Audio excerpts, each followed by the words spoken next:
Yes, we are live. Hello, everyone. Good evening. Welcome so much to the Op India YouTube channel. I'm the editor in chief, Nupur Sharma.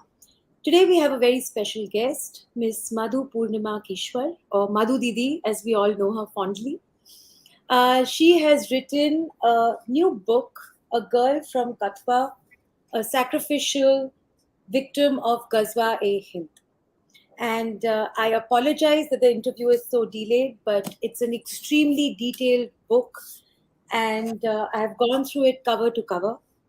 Now, before we start this interview and before we start talking to Madhu Didi, I would like to talk a little about what I felt when Madhu Didi told me that she was writing this book and that the book was completed and going to be released, and she sent me a copy.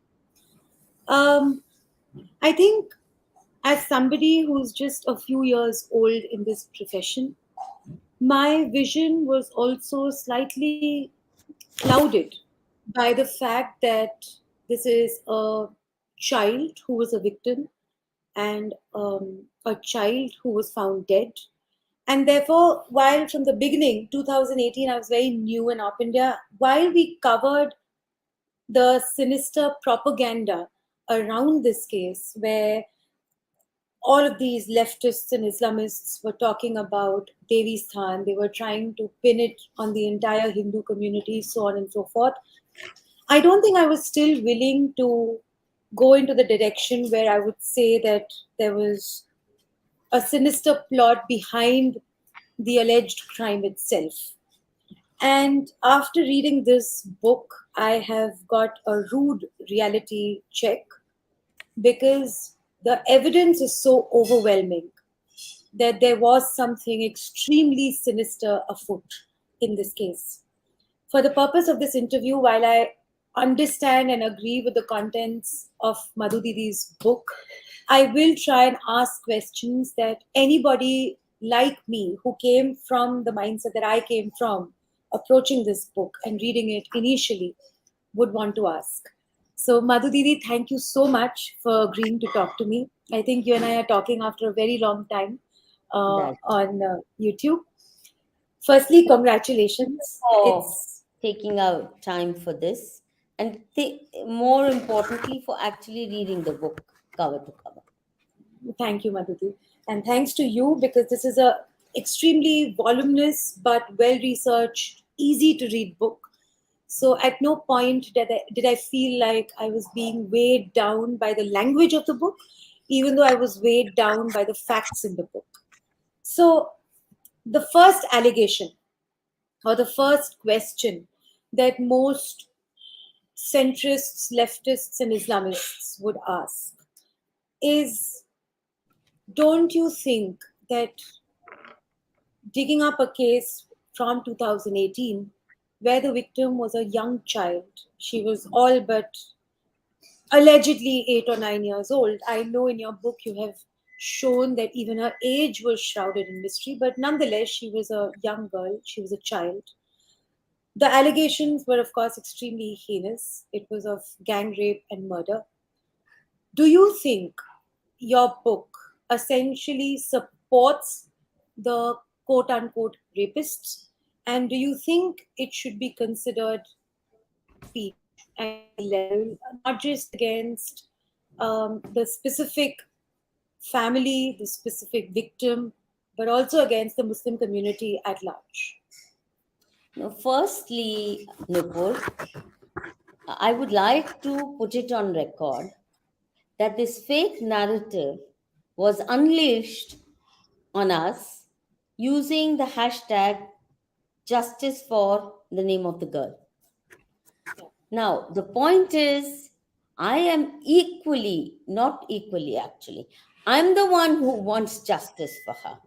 Her Yeah. real killers are at large. And I say it with total confidence that her own community murdered her. Now, that's a big statement to make. I also say it with even greater confidence that the 8 persons that have been targeted as a alleged rapists or convicted now by at least the sessions judge in an outrageous judgment, which I have analyzed in detail and torn it to shreds based on facts. The point is that A, these people had nothing to do with it. None of them even knew of her existence, leave alone wanting to abduct her, leave alone actually having any role whatsoever in abducting her, holding her captive, raping her, and then killing her. When they're 100,000% innocent, and there is evidence not cooked up by me, I haven't dug it up. It's not that I tried to do a kufyagiri job or there is any hidden camera, in the way that Rana you tried to unravel with all those fake tricks she used to get people to confess to this or that crime. I've not used any of that. Since you read the book, I'm sure you will agree with me that I have very sparingly used the defense put forward by the 8 accused. Most of it, 90% of it, is based on the records that have been put before us in the public domain by the police, by the crime branch, then the reams of evidence that they produced.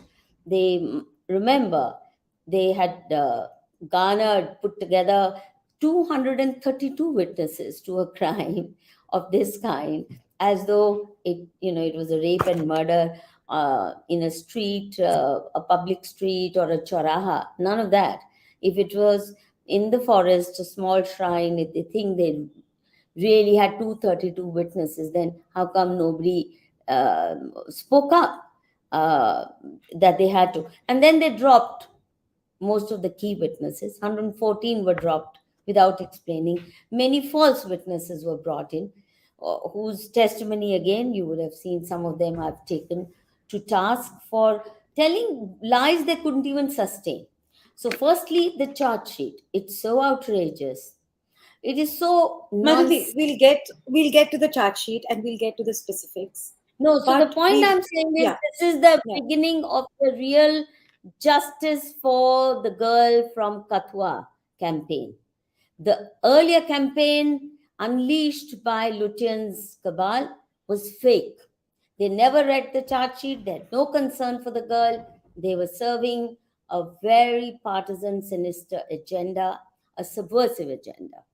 And now this is the beginning. And I am obsessed that the real killers be not only exposed, but put to trial and, and given the due punishment, while the innocent should be acquitted honorably. And the issue is not just these 8 men and two, including 2 youngsters, juveniles or teenagers. The issue is that targeted the whole Hindu community, including their most sacred shrine of the Dogras, of their Kula Devata. So वो हिसाब भी settle करना है, वो record भी clean up करना है, और the real guilty have to be punished. And I say it with total confidence and conviction that if you want to find out who the real killers are, please start investigating Mehbooba Mufti's role and that of Talib Hussain and her own family. Start investigating them. Their accounts are so full of holes, lies, fareb, that you will get to the truth only when these 3 entities are booked or at least investigated. And that's all that people of Jammu, who came out in their thousands repeatedly saying CBI probe, honest CBI probe. I'm repeating that same demand, which I backed at that time, and now I'm saying it with conviction, with lot of evidence at hand. Now we will, as I said, discuss the details of the chart sheet because there are a lot of details. But first, when I started reading this book, the very first few pages of this book talks about um, the Nirbhaya case, and you draw a parallel as to how the Nirbhaya case was dealt with in the court of public opinion and by the media, and how the Kathua case was dealt with by the media in the court of public opinion. You've also drawn sort of a parallel between how one of the rapists and the most brutal rapists in the Nirbhaya case, who was a minor Muslim man, was given a sort of diminished punishment, and then he was let go, and governments came together thereafter to help him and give him a sewing machine and set him up for life, so on and so forth. And then you have compared it to how these accused in this Kathua case were dealt with. Now, in hindsight, we all go back in hindsight and have a different view sometimes. Do you think that if you had perhaps toned down the introduction of this book and the title of this book, because you have very upfront said that she's a sacrificial victim of Ghazwa-e-Hind, you would have perhaps appealed to far more centrists who would have taken this book up, read it, and evaluated the facts that you've put forth in a detailed manner in the rest of the book? Do you think toning it down would have helped perhaps reach the centrists? Now, I'm nobody to ask this. I am given this criticism all the time that perhaps if I tone myself down, I'll be able to pander to leftists and get them on our side as well. But have you ever thought that perhaps little toning down of the title and the first chapter, or the narrative, or the sort of language that has been used, the points that have been put forward right up front, if they were toned down, you could have reached out to more centrists? No, there are no centrists left.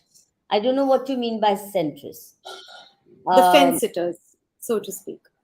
you see, the fence sitters, those you call the fence sitters, those who really care for facts, will read it. Those who really want to know and those who care for justice will read it.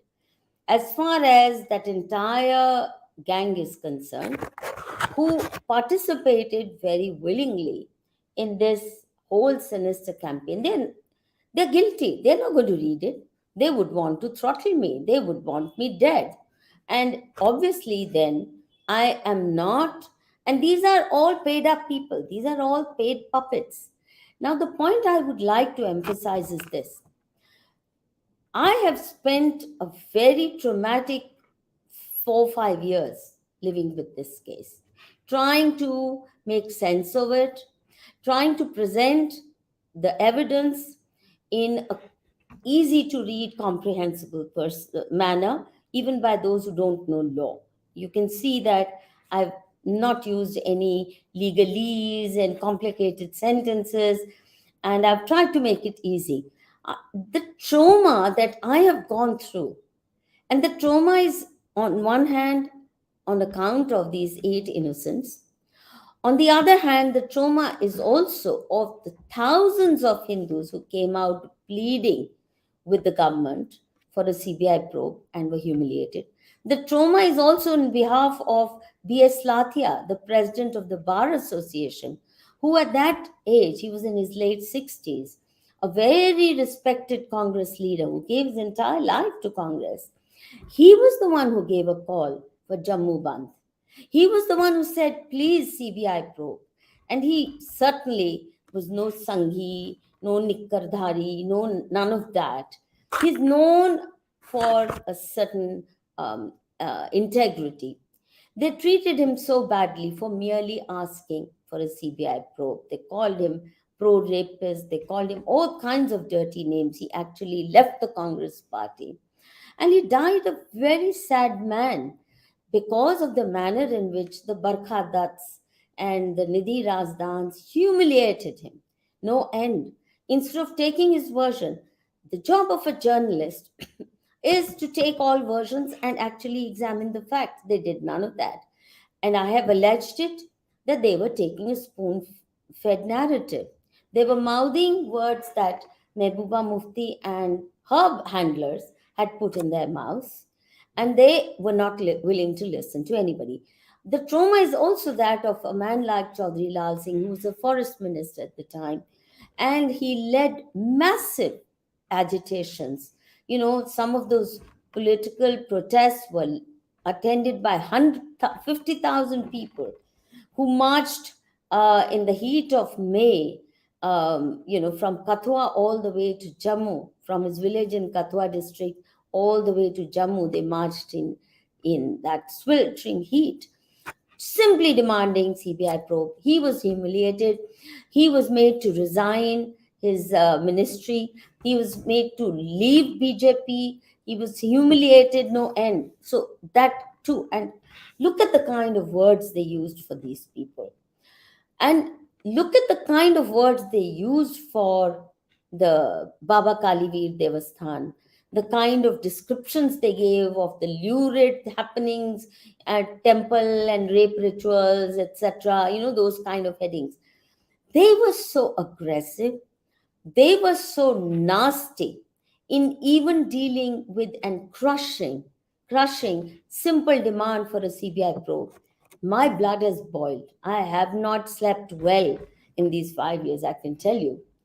It's really traumatized me because this is, one in a long series of fake narratives I've had to blast. And after a point, I mean, you take Maya Kodnani ka persecution on fake narrative, you take the Gujarat riots ka fake narrative, Colonel Purohit ka fake narrative, Samba spy scandal ka fake narrative. There's so many of them. They are so good at lying, also because their mazhab allows them deceit. Al Taqiyya is a very well established doctrine, and they spare no words. They're not one bit considerate that we are trampling upon the dignity and self esteem of honest, dignified people who would never support a crime. You see, the track record of Hindu community is important for us to remember. We have not supported ever in mass protests. We've never supported or come into the defense of any rapist or criminal in the way that they do. ये तो दाऊद इब्राहिम को अपना hero बनाते हैं, ये तो आतिक हुसैन को अपना हीरो बनाए हुए थे, ये तो बुरहान वानी को अपना हीरो बनाते हैं. Kasab was a big cause celebre for them. Known terrorists are their heroes. So when they can be so aggressive and don't care, and they crush you completely with their aggression, I see no reason why I should be polite in telling them that their sinister campaign was a paid hit job. It is. And there's evidence. I have given enough evidence that there's a spoon fed narrative, that these big queen bees of journalism and NGO activists and these eminent legal luminaries like Indira Jaising, that they actually never read the charge sheet. They unleashed a fake narrative, so fake that, for example, they didn't even bother to check that the post-mortem report and the forensic lab report do not support the charge of rape. The forensic lab clearly says no sperm detected, either on her body or on her clothes or anywhere near her. Now, when there's no sperm, then that means rape is ruled out, sex is ruled out, leave alone gang rape or multiple gang rapes. So, but they had no compunction. They didn't even bother to read elementary facts about the case. And so cocksure they were that whoever came in the way and merely demanded a CBI probe, they crushed them. And it's often said Hindus are so passive, they don't care, this, that, and the other. All this is said about Hindus. I saw it from close quarters. How many thousands and thousands in multiple protest demonstrations? There are these bar association veterans who sat on dharna for days on end. They struck work for 12 days and after which they were not willing to go back, simply demanding a CBI probe till the Supreme Court was used, manipulated into threatening them that unless they resume work and stop their agitation, their licenses to practice will be cancelled for life. And the Bar Council of India actually went there to issue that threat. They didn't listen to them. Why they were demanding a CBI probe? When my people have been so humiliated for simply saying, let the truth come out. And when the track record of Hindu community, my people is that even when Shankaracharya ji, the Venerable Shankaracharya ji, was implicated in a false rape murder case, we kept quiet because we're not used to defending rapists. We're not used to making heroes out of criminals as they are. So I see no that anguish has, boiled my blood and ruined my health. These 5 years have been very painful for me. To work on this book was not one bit pleasant. It actually uh, impacted me very severely in the same way that some of the other fake narratives that I've blasted, or my whole life has been just blasting their pakhand, their farabes, their fake narratives, and their sinister agendas. But this now takes the cake. This is just so outrageous. It's not just targeting this or that man. I mean, even with Colonel Purohit, they didn't just target one man, they targeted military intelligence. It showed that military intelligence was compromised. Think of that. And that happened way back from the Samba spy scandal case. How they persecuted innocent army officers, nearly killed them with third degree torture. Um, so, what does that show you? Are we going to remain coy about all these things and be very clinical in describing them? No. If my house is burning, and if, for example, if my sister or my daughter is being dragged out of the house and being gang raped in the public square, am I going to be quiet about it? No. I have a right to hate, and I have a right to express my grief, my anguish in the strongest words possible, because these are unforgivable crimes. We've been too generous, we've been too soft. And if they say this is a hate tract, these are facts. Put me on trial and put those who unleash the fake narrative on trial. I'm willing to face any trial. I will answer each question. Let them answer even one. Let them just say who was spoon feeding them if they hadn't even read the charge sheet, if they hadn't even read the postmortem report. How did they spread this nonsensical fake narrative?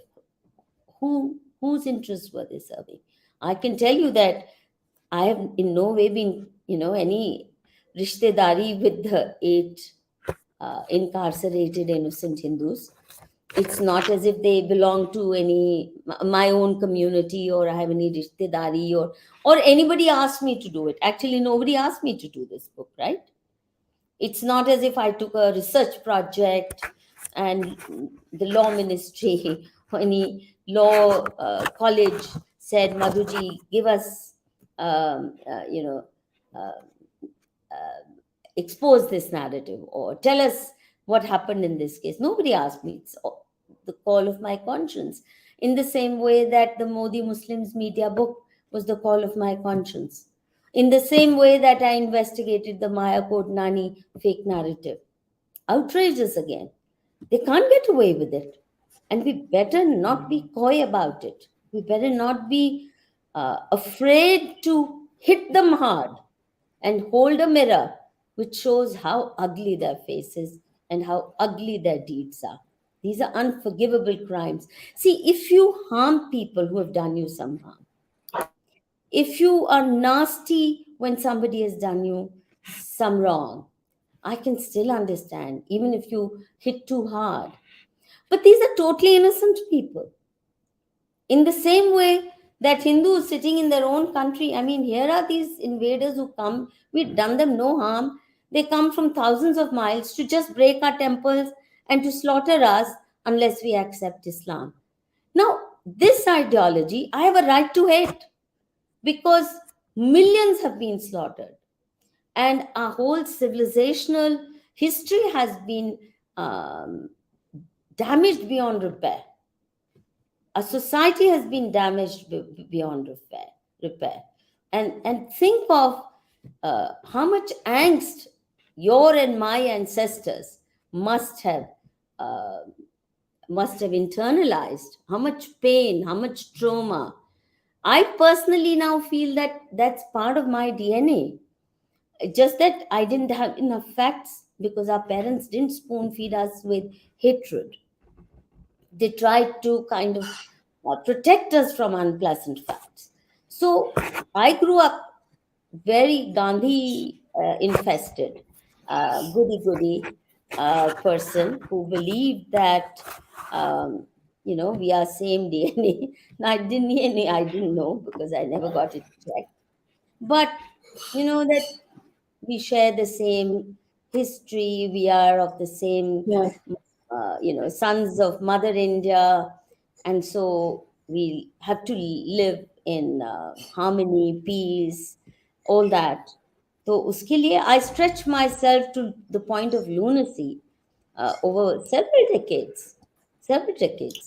But enough is So, enough. Madhuri, yep, absolutely, I agree with that. So, but Madhuri, in this book, the conclusion, and that you've said in your interviews as well, and you've said it here as well, that the eight accused, the seven convicted now, are innocent of all charges.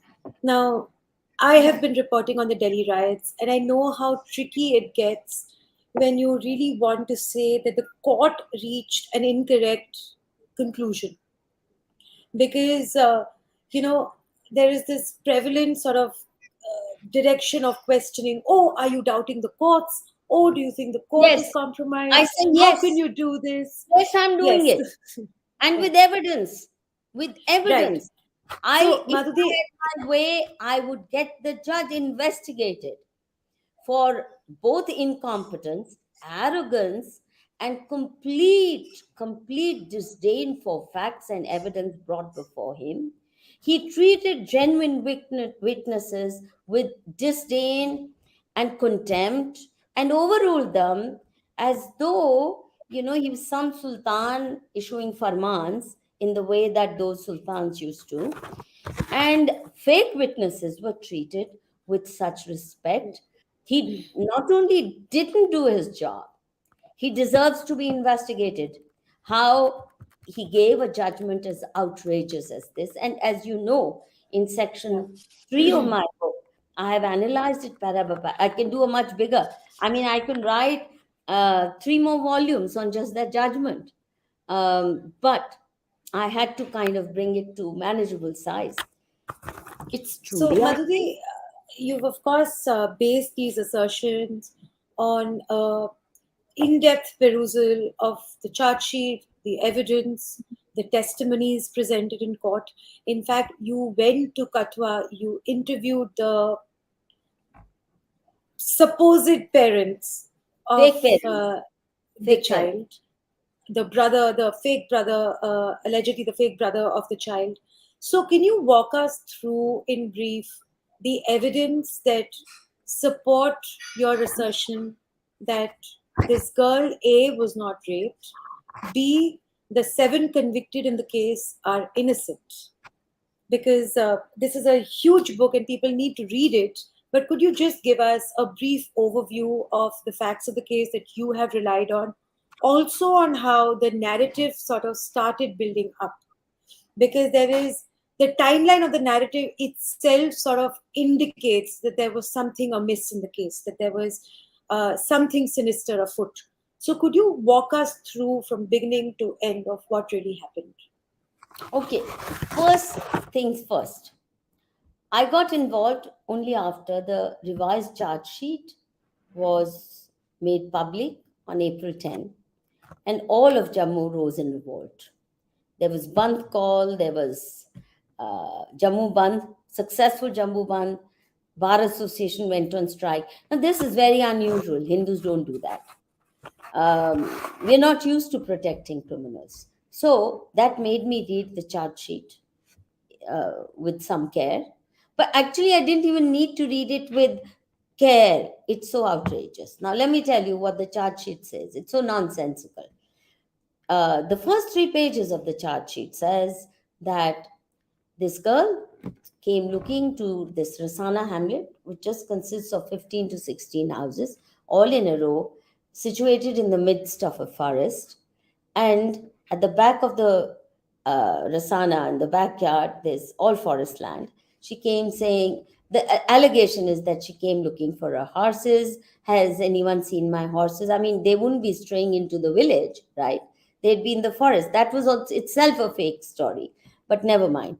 And the narrative was that this teenager named Shubham, who they refused to treat as a teenager, so I can name him, Shubham said, yes, yes, I'll help you search. So he goes down and then he goes roaming around in the forest with her. And then he around 6:30 p.m., he says, let's go to my village. Then he comes to lock her up with her full consent. She doesn't try to run away. She doesn't resist being locked up, not even locked up, but put in a cow shed in the middle of the village. This is this cow shed with three or four animals of the Sanjiram family are type. They come in the morning, evening to milk them. They also feed their animals right in the middle of the village. And so, if she had even screamed aloud, little bit, half the village would have come running immediately, because voices travel fast when it's a noise-free environment. Forest है, 15 घर हैं, कोई vehicles नहीं है, road traffic नहीं है. But she doesn't resist. He puts a bolt in this broken down cow shed. Even the door is broken down, and he locks her up and she stays. And what does he tie her up with? With the string of her own salwar. I mean, is it believable? Then, not only does he tie her with her full consent, but every evening he brings her khana, he feeds her lovingly. He brings her toffees, Milky Way toffee, we are told. They even give the brand. And at night, he takes her for a nightly rendezvous, so that she can relieve herself, do susu and potty. And after she's done that, he lovingly washes her private parts from a hand pump, water drawn from a hand pump. Then 6 days he does that. He feeds her every day, and evening he takes her for a rendezvous, moonlighting or whatever. What do they call it? Huh? Moonlit night And there mein. is no rape that has happened in the first 6 days, 6 days nothing happened. according to the Last, charge sheet. yeah. Then last day he says, "Oh, let me go and drop you to your house." So as they're walking in the forest, he says, "I'm going to rape you." She says, I will tell my parents if you do that. So he strangles her and he kills her. Strangles her with a dupatta. That's what the charge sheet says, and he hits her with a stone. So they arrest this boy on the very next day, which is January 18th. Her dead body is found on January 17th. January 10th to January 16th night, the Bakarwal community keeps quiet. They make no noise, they don't pressure the police. Even the FIR is registered 2 days later. There's no protest demonstration outside the police station saying, why are you not recovering the girl? But January 17th, the moment a dead body is found, it's as if they were waiting for a dead body to show up before exploding, right? They didn't have any concern for her, except, again, section 2, as you know, tracks their activity on Facebook page when they're kind of mobilizing quiet community support for a flare up when a dead body is found. It's that rehearsed narrative, section 2 describes very well through Facebook posts that I tracked, etc. Now, they arrest this It was Talib Hussain who first raised the question of this young girl being raped, and and Talib this Hussain was is a yeah. serial rapist himself. He has murder charges, attempt to murder charges. He was thrown out, rusticated from Jammu University because of his violent activities, including attempt to murder and other violent incidents on the campus. He claims to be a lawyer. He's not. He never got a law degree. He kept failing. Then he has abandoned his wife after beating her up, after maltreating her, after stealing all her jewelry. She has registered cases against him for abandoning her after torturous years of marriage and fleecing her parents and demanding 10 lakhs more and abandoning her because she produced two daughters, not sons. This then he has a rape charge by his own sister-in-law, which is his wife's sister, who said he you know acted violently towards her. Um, Imagine, in their own territory. And he raped this JNU student who's written a very spine chilling account of how he raped not only her, but she says he's raped many women who came to him thinking he is knight in shining armor, defender of women's rights, child rights, this, that, and the other. He has so many criminal activities to his credit. He becomes the hero of this secular brigade. So, And Madhuri, if I could just interrupt you for 1 second. So, this girl gets abducted, and you say that no, she but that's didn't. story one. That's story Okay, one. right. Story two is even more outrageous.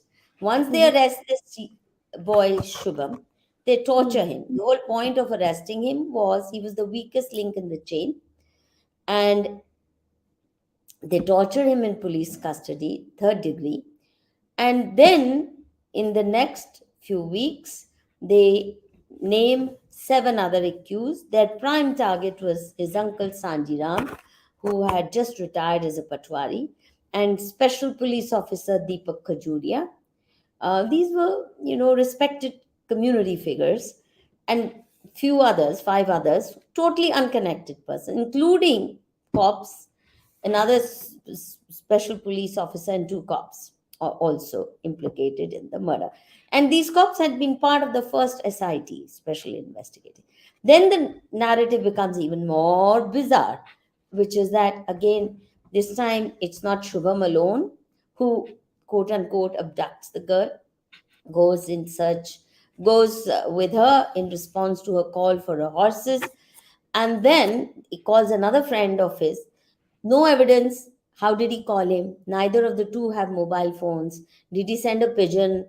Did he yell, scream? How did the message reach the other youngster, another teenager, with whom he had no relations? Actually, they weren't even fond of each other. They were not even on talking terms. But he brings her in. They roam around the forest, and then again, instead of taking her to the cowshed, they bring her to the sacred shrine of the Dogras and feed her some non-existent um, uh, feed her the story is that they give us this epilepsy drug to make her unconscious. Two drugs are mentioned. One is this epilepsy drug, but of such low potency that doesn't exist. 0.05. The minimum you get in the market is zero point 0.5, not 0.05. So that drug is non-existent. But even if you gave it to a girl, she wouldn't be unconscious for 6 days. Then they talk about manars, a very foul-smelling tobacco fat tablet. They said they fed her. But again, how, with what did they put it, shove it down? Was she unconscious? Anyway, they leave her unconscious in the temple. And this youngster, this time, is not satisfied with just abducting her for himself and this friend of his, but calls his first cousin, who's studying in Muzaffarnagar near Meerut, to say, "Come, come, we've got this girl captive. Come satisfy your lust." That's the expression. Come satisfy your lust with her. And he I'm sorry, charges. was this phrase mentioned in the charge Yes, sheet? yes, Come satisfy your lust? yeah. If you want to satisfy your lust, come rushing. So this cousin of Shubham abandons his exam midway, for which he had gone just in the first week of January, and he rushes supposedly um, at ferocious speed. They don't tell us, did he use train, plane, did he hire a helicopter, because in that kind of time, how could he have reached early morning? But he reaches, whereas this Vishal Jangotra, the cousin, had train tickets to show that he left Rasana and he went to appear in his exams in the first week of January, and he was nowhere in sight. There is CCTV footage of his appearing in the exam. There are plentiful photographs of his in his landlady's house, where he used to share a room with other friends of his or other fellow students. There is plentiful evidence, CCTV footage of his withdrawing money from ATMs of two different banks on two successive days. He had no money, so he was trying to withdraw 500 or 1,000 rupees from his sister's account. The family is so poor that he doesn't have his own account. Whatever money he gets is from his sister's account. And sister's account also didn't even have 500 rupees. He had to phone her and say, please put some money. I'm out of money. He borrows 500 and then withdraws 1,000. All this evidence is there and much else. He writes his exam, but they tried to say no, he bribed some fellow students to write his exam for him. मतलब CCTV camera की footage है, सब कुछ है. The point is, he's supposed to come. Then for 2 days, Vishal Jangotra, who's come all the way to satisfy his lust, forgets about her for 2 days. Third day, they kind of sort of gang rape her, then leave her alone in that temple. And then on the last day again, they decide it's time we kill her because we have a festival of uh, Lodi or Makar Sankranti coming. So there'll be more people than usual. So we better do away with her. And they take her to the forest and then they gang rape her and then absurd story. And apparently, after strangling her, hit her head with a heavy stone. Now, the reason all this is nonsensical is because that shrine, one room structure, there's no place to hide anything. There's only one piece of furniture, which is a 2 feet by 3 feet table, where they store their grains and some utensils for their small bhandara. All the windows are see through windows. There are no glass panes, there's only jali, wire mesh to keep the mosquitoes out and grill to keep animals out. Anybody passing through can peep and see everything inside. There are three doors to that one room shrine. Three different villages, Rasana, Kuta, and Patta, have joint management of it. So all three villages have a key in their custody, so they can come morning, evening. Some rituals are carried out, lamp is lit, and two major festivals for rural India, namely Lodi and Makar Sankranti, where people from all the three villages did gather for Bhandara, for Kirtan, everything on 2 days, 13th and 15th. Now, tell me, how could this girl have been kept hidden on that table or under that table covered by some daris? Is it even conceivable? Also, there's no mention that her hands were tied. There's no mention that her mouth was stuffed or tied up, she couldn't scream. So, if let's say they tied her up, but when the door was opened, why couldn't she run? Why could she not scream? Her own parental home, so called parents, their home is no more than 4 to 5 minutes walk from this shrine. Okay? And this shrine is no more than 3 minutes walk from Rasana village. So if this is Rasana village backyard, just 3 minutes up a little slope is the shrine, and just about 4 to 5 minutes is her family home. How could anybody, even a dud, think of, or a retarded person think of holding a captive in a public place where everybody is dropping in, including our parents? The best part of it is, the best giveaway is that they say on 10th they keep her captive. 11th morning, he has admitted in court and he gave his evidence or testimony to the police. Her fake father, Mohammed Yusuf, says he went in the morning to ask Sanjiram, do you know anything about my girl? Now, he doesn't go to the police, but he goes to Sanjiram. Why? And if he goes to the shrine, can't he see that his girl is kept captive? By which time has she not woken up from her slumber or whatever? So none of that. There's kirtan, there's dolki, there is all kind of ceremonies taking place, but the girl stays merrily unconscious and doesn't even feel the pain of multiple gang rapes. Does it sound sensible to anybody? Open to public view. Any passerby can see it. If she screamed for help, her voice could have been heard by her parents. It was just 5 minutes. And in a forest, where there's no other noise, voices travel fast and sharply. Now, is it even believable? Then they kill her by, again, strangling her, but postmortem doesn't talk about that as the cause of it. But more importantly, they say they hit her with a stone. But the postmortem report says no injury to the skull. There's not a drop of blood on her skull or her forehead. The postmortem says abrasion behind her ear and some abrasions on her thigh.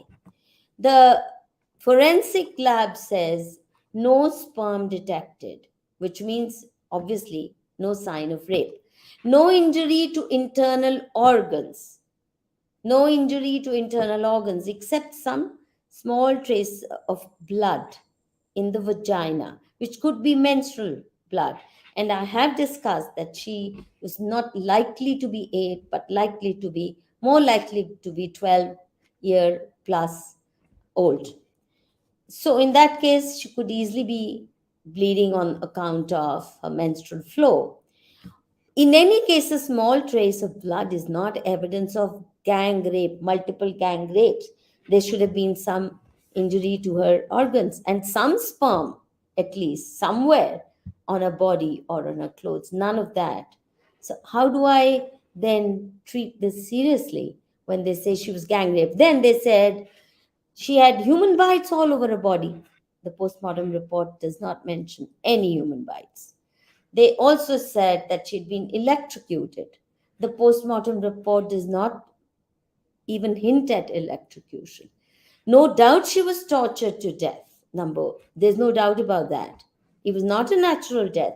The poor child was done to death and tortured. But certainly not by these 8 people or anybody connected to these 8 people or anybody from the Hindu community, but certainly by her own community people. And the person who knows it best is Mehbooba Mufti and Talib Hussain and her own family. So there's so Now, many things in this whole now, matter. Ji. Madhudeep, before we move on to the next phase as to what happened after her dead body was discovered, how they sat with the dead body right after postmortem in the middle of the road, and everything that transpired later. I have some questions about the postmortem report and the sequence of events that we've just discussed. Now, I remember I had also written a report on this, and the media had said that they have established that the rape happened or that she was gang raped because they conducted, in the postmortem report, it's mentioned that they conducted the two-finger test and that they found that the hymen was not intact. At that point of time, I had also written an article about how cruel the two-finger test is and how it's absolutely no proof of rape to begin with. And I was also attacked saying that I'm defending the rapists. But can you walk us through, was two-finger test done? Because that has every international organization, every national organization has said that the two-finger test must not be conducted on rape victims, and that the two-finger test is no marker of whether rape has happened or not. That's one. Two, the fact that there was no sperm detected. In your opinion, could it have been possible at all that she was indeed raped and she was indeed gang raped, but the sperm was then cleaned and washed, and therefore there were no traces of it? And in your experience of decades, what are the other markers that the police should have found to prove that she was indeed violated by these men? See, firstly, let's say for a minute that she was violated. Let's say that she was raped. My point is, there's no evidence that these poor 8 men had anything to do with that rape. You have to have evidence, for example, and I'll come to the rest about the two-finger test. There's a lot more to be said on that. But when, for example, one of the key accused, namely Vishal Jangotra, who was studying in Muzaffar Nagar College, when because of CCTV evidence telecast by ZTV, he did not believe any other evidence, but because ZTV had telecast it on prime time, he could not say wo bhi jhoota hai. But other things, for example, CCTV footage of his college, the police seized, the principal gave that testimony, and they never produced it in court. They tortured his friends to try and practice his handwriting and say, we wrote the exams. They actually filed a complaint once Vishal was acquitted. It was proven that they had lied. And they tortured his friends. They blackmailed her, the landlady who stood her ground, to establish that he was away. Uh, and the charge was that he bribed the principal to accept his absence and let somebody else, write his exam. That he bribed so many people before he set off for Kathua, for Rasana. Now, when all this was proven a lie, and when these three youngsters who were tortured very badly filed a case against the police guys who tortured, and actually Sessions Judge Kathua directed that FIRs be registered against all these SIT officials who had tortured these young people to give fraud testimony.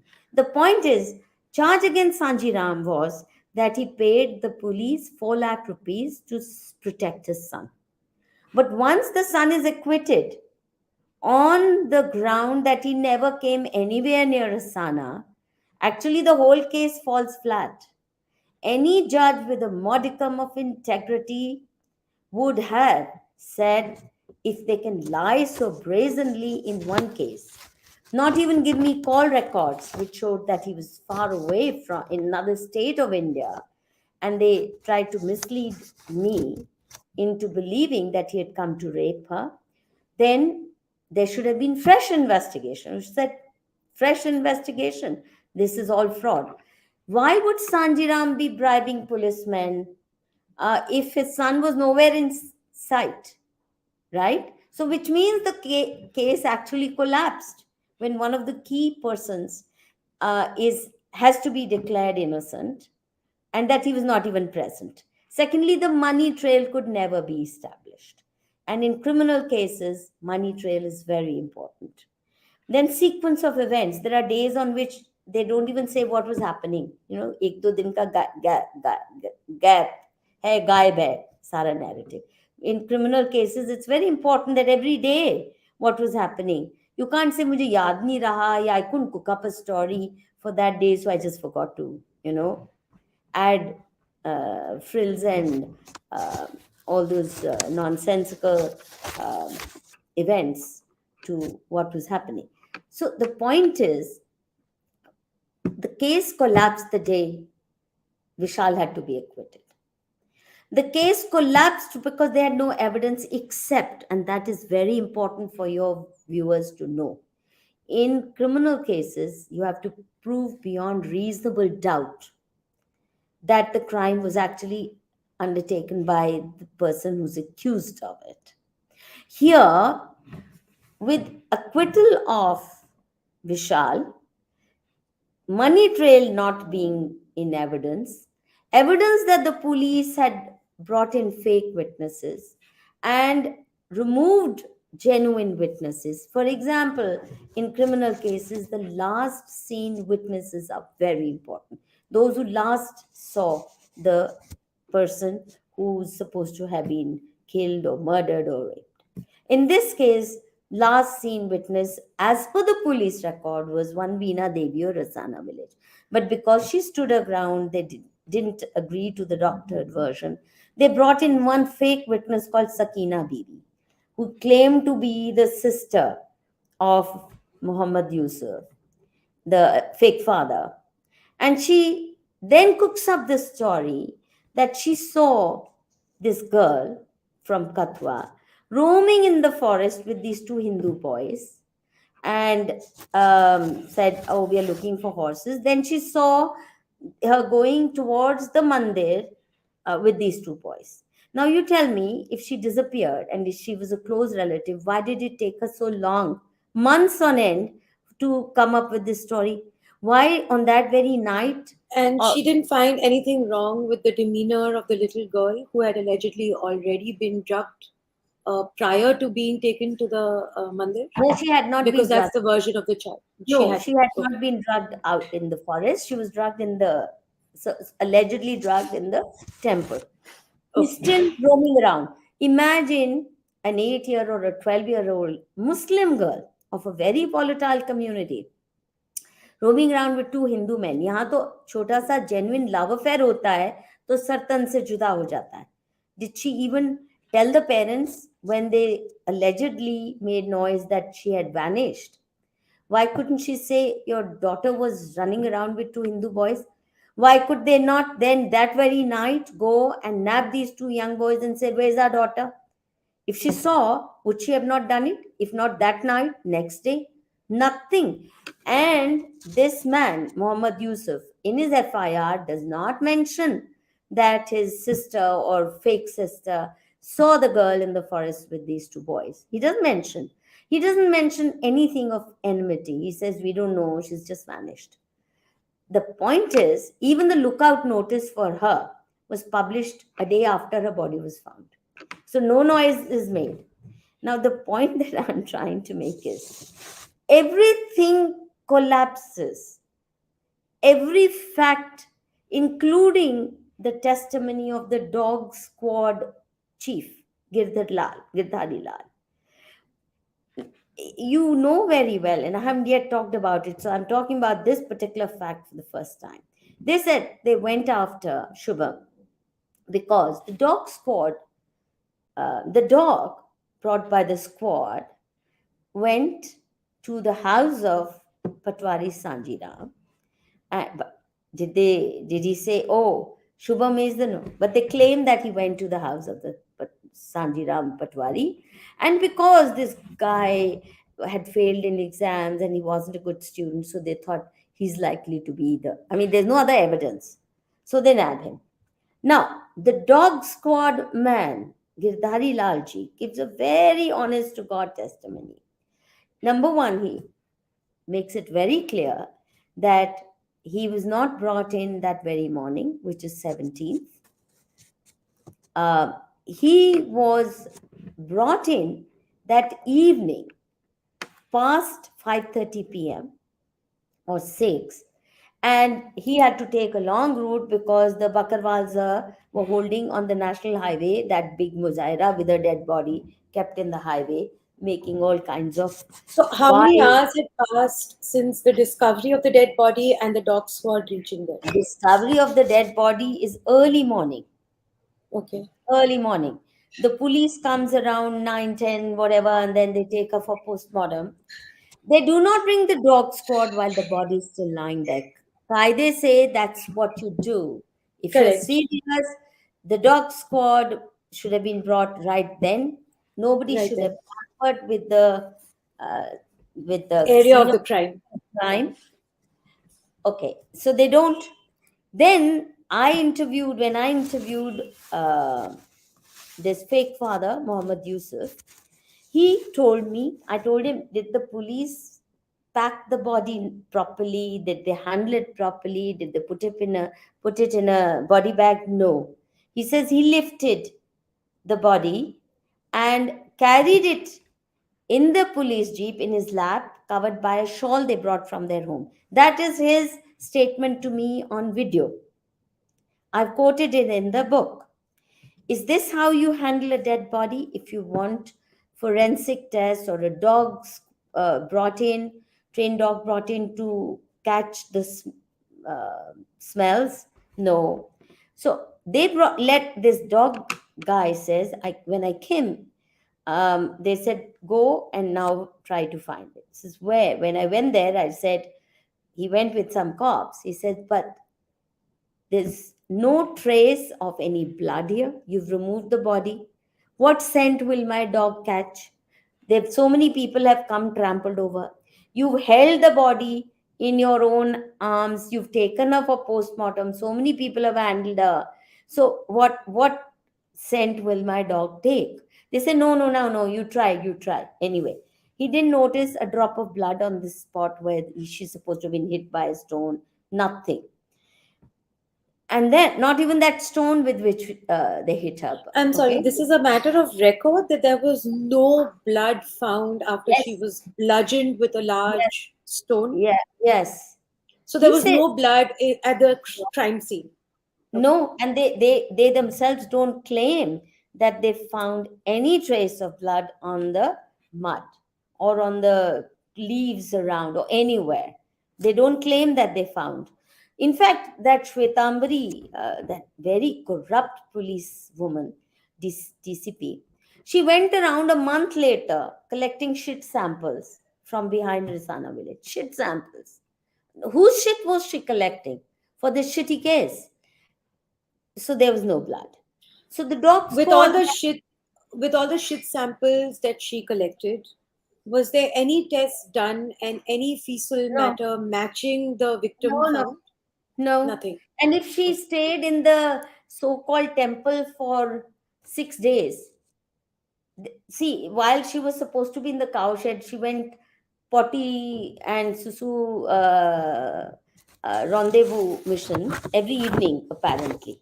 So there's proof that she ate food, or at least they tried to build a story that she was fed and she also went to relieve herself with this boy, with us, with her own captor. But here there's no mention of her being fed food. But the postmortem report talks about undigested food in her intestines. What does that tell you? That she was fed just before she was killed. Who fed her? At least not these people. So there's no report of her being fed, but there's undigested food in her intestines. However, there's not a trace of blood either on the mud around, on the ground around, or on her forehead. No crack in her skull. Imagine a big heavy stone being hit twice on your head, and you don't even have a hairline fracture. There isn't. This Skull is in the intact. postmortem report that there Yes. is no fracture, no No. dent, no hairline No. fracture, nothing. No. No. No No. internal hemorrhaging of the brain. No, no bite marks. They said they had bitten her all over her body. No sign of electrocution, which they said they'd electrocuted her. So the point is, their narrative is that hideous narrative of ISIS mindset. They do all these things, maybe. We don't do that. And certainly these people never did any of it. Now, the dog squad man further says they insisted, so I sent the dog. He went around, listlessly and then went and sat under a tree because he didn't know what to do. There was nothing. Then he said, what about her clothes? So this cop, he's carrying the clothes in his arms. He says, now these clothes are no good for me because your body scent has gone into it. So, which means they were not serious about it one bit. They None did of the garments were put in secure no. bags On like the evidence is meant to be collected. On the contrary, Nupur, the most hideous part is that the one cop that constable that they book on charges of destroying evidence. Why did he destroy evidence? There's no, there's no mention that he was even paid by anybody to do it. They said they didn't find sperm or blood because he washed the clothes. And some cops saw him washing the clothes. Number one, how did he get charge of those clothes? They should have been kept sealed. Secondly, If these cops saw him washing clothes, why did they not stop him right then? Why didn't they report? Why is it that they come months later to give this fake testimony? Thirdly, think of it. Washing clothes, I mean, are they running a laundry? वो बैठ के रगड़ रहा था कपड़े थाने में इन full view. अच्छा, धोने भी थे तो कहीं चुपके से जाता. No no, in full view of his colleagues he was washing clothes, And which is what why. was the motive attributed to him for washing the clothes? There has Oh, to so be a motive. There has to be yeah, mens rea. motive is so that sperm is not found. No, but However, why was he doing it? Was he no, invested in the case because of community? Was he related to Sanji Ram, the no, no, no, accused? they don't There need has to to say be any some of that. mens rea. Nothing. None of They that. don't need to say any of that. Not only that, they also implicate one of the cops who was uh, on SHO, officiating SHO only for one day. The very day that this happened, he had no part in the investigation because even the FIR was registered 2 days later, 12th ko. So he could not have had any role, and yet he was implicated in the cover up, though he had no role in the investigation.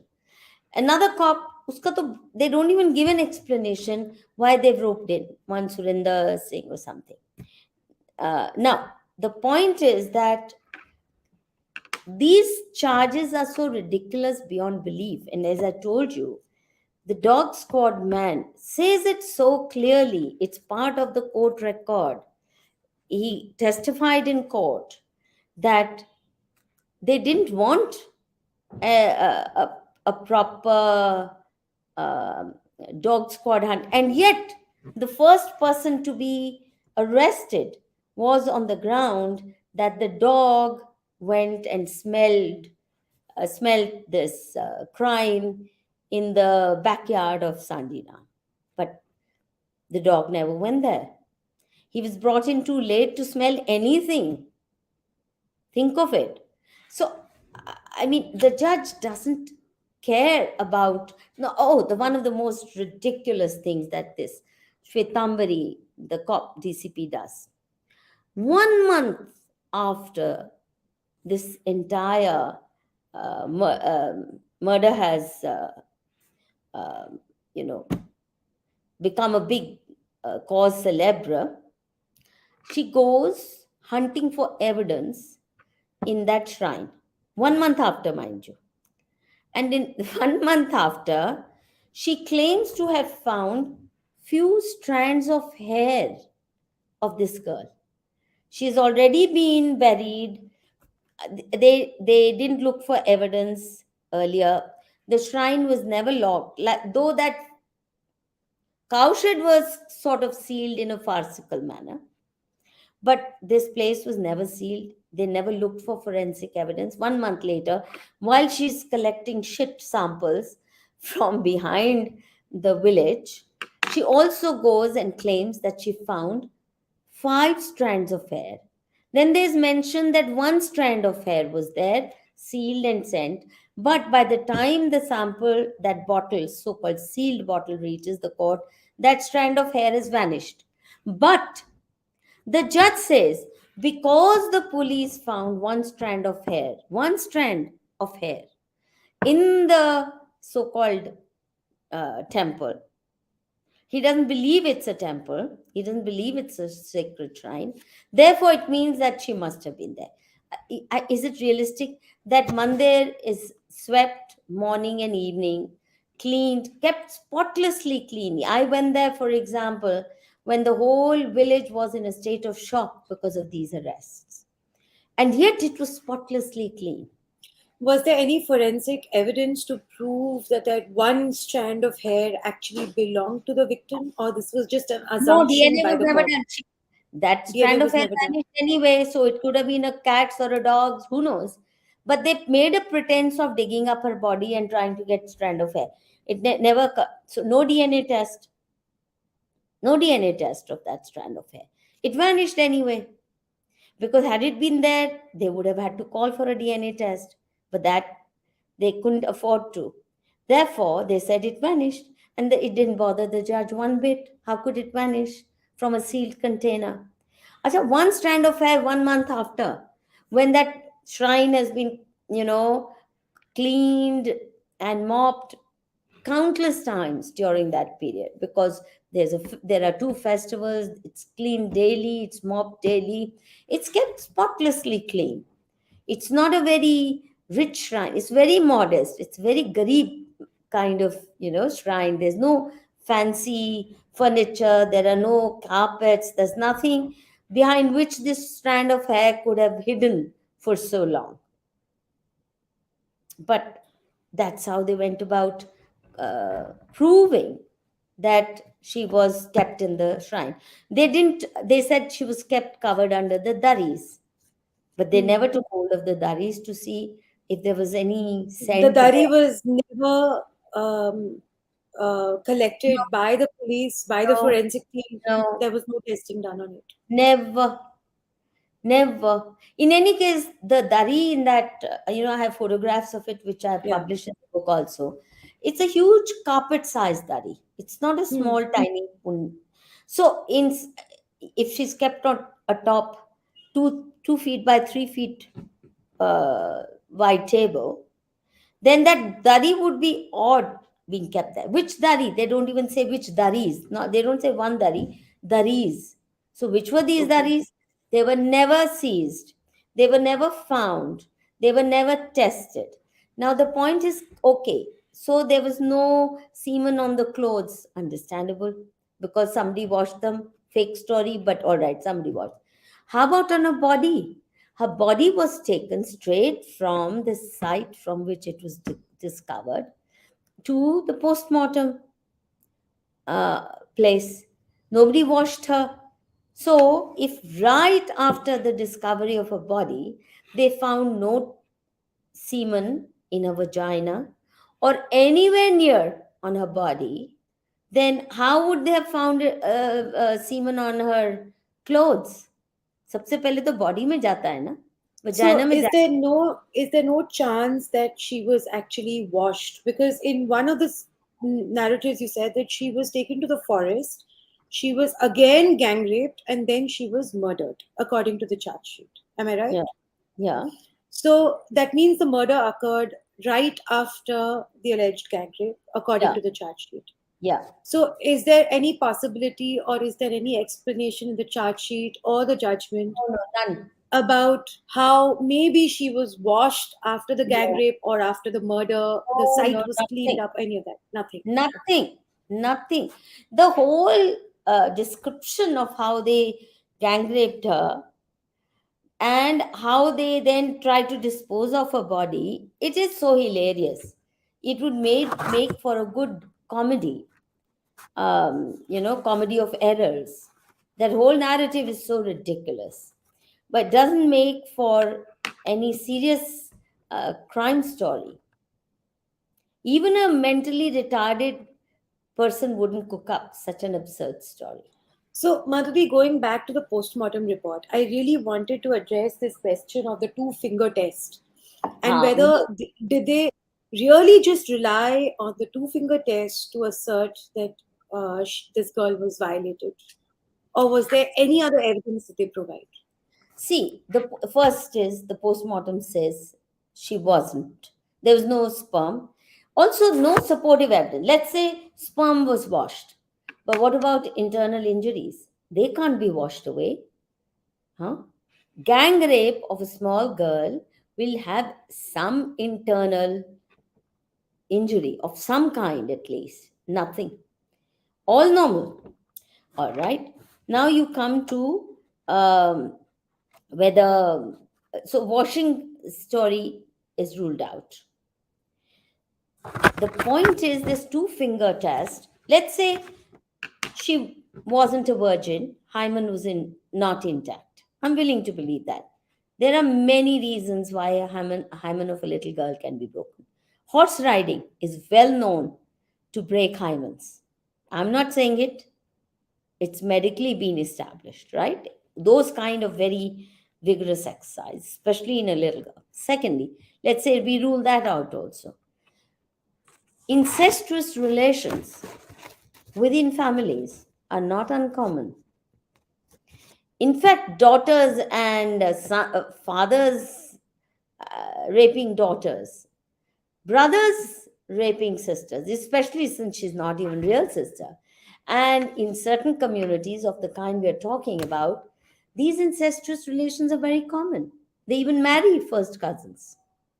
And she wasn't a blood sister. So if the hymen was broken, it could have been due to multiple factors. Could be No, but sex with. was this the evidence? Was this the only evidence, the only parameter that they used to assert that she was violated? But they don't say, they don't use the word No, in the rape. charge sheet, perhaps they have, right? Oh, in the chart sheet, but they don't say In we the established postmortem it report, they here. don't. Hmm. Postmortem doesn't say that. But you see, this medical doctor who prepared the postmortem, not one but two, and there are internal contradictions in the two postmortem reports, which I've discussed at length. In one postmortem report, there are 7 injuries, in another, there are 8 injuries, and there's overwriting. Then, this very woman who prepares this postmortem report goes and says, yeah, but the absence of semen is no proof that rape did not take place. Okay, but there should be some other proof then. There should be internal injuries. But you said no sperm found. Then she says it's because maybe she was killed more than 72 hours before. But the story they gave is not that of 72 hours before. The Hmm. story they gave is um, of uh, the time frame is also very dubious, and how they handle the body. For example, they kill her, but they don't know what to do with her. There is this hilarious scene, Achha, kya kare? All right, let's take her back. Why? Because one of the guys who was supposed to bring a car can't find a car, and they don't know what to do with. So why couldn't they just, I mean, carry a 8-year old or 10-year old girl? If they have even a two-wheeler, 2-3 people could have tied her body in a shawl, taken it 2-3 miles away, dug up a little hole and put her in there.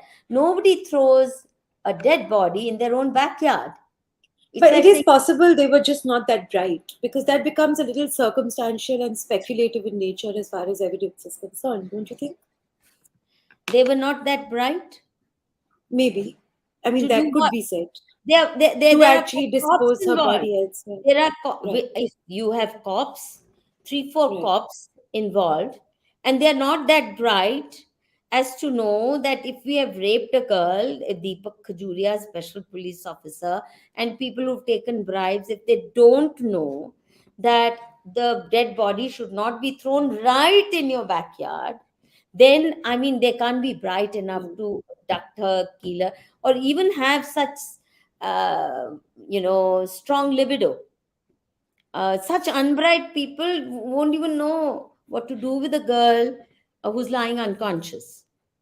You need very active Right. minds to do all that. Uh, And then they were supposed to be yeah. part of a conspiracy to drive the Bakarwals out. But the net effect is that it's the Hindus who fled their villages because she let loose a reign of terror.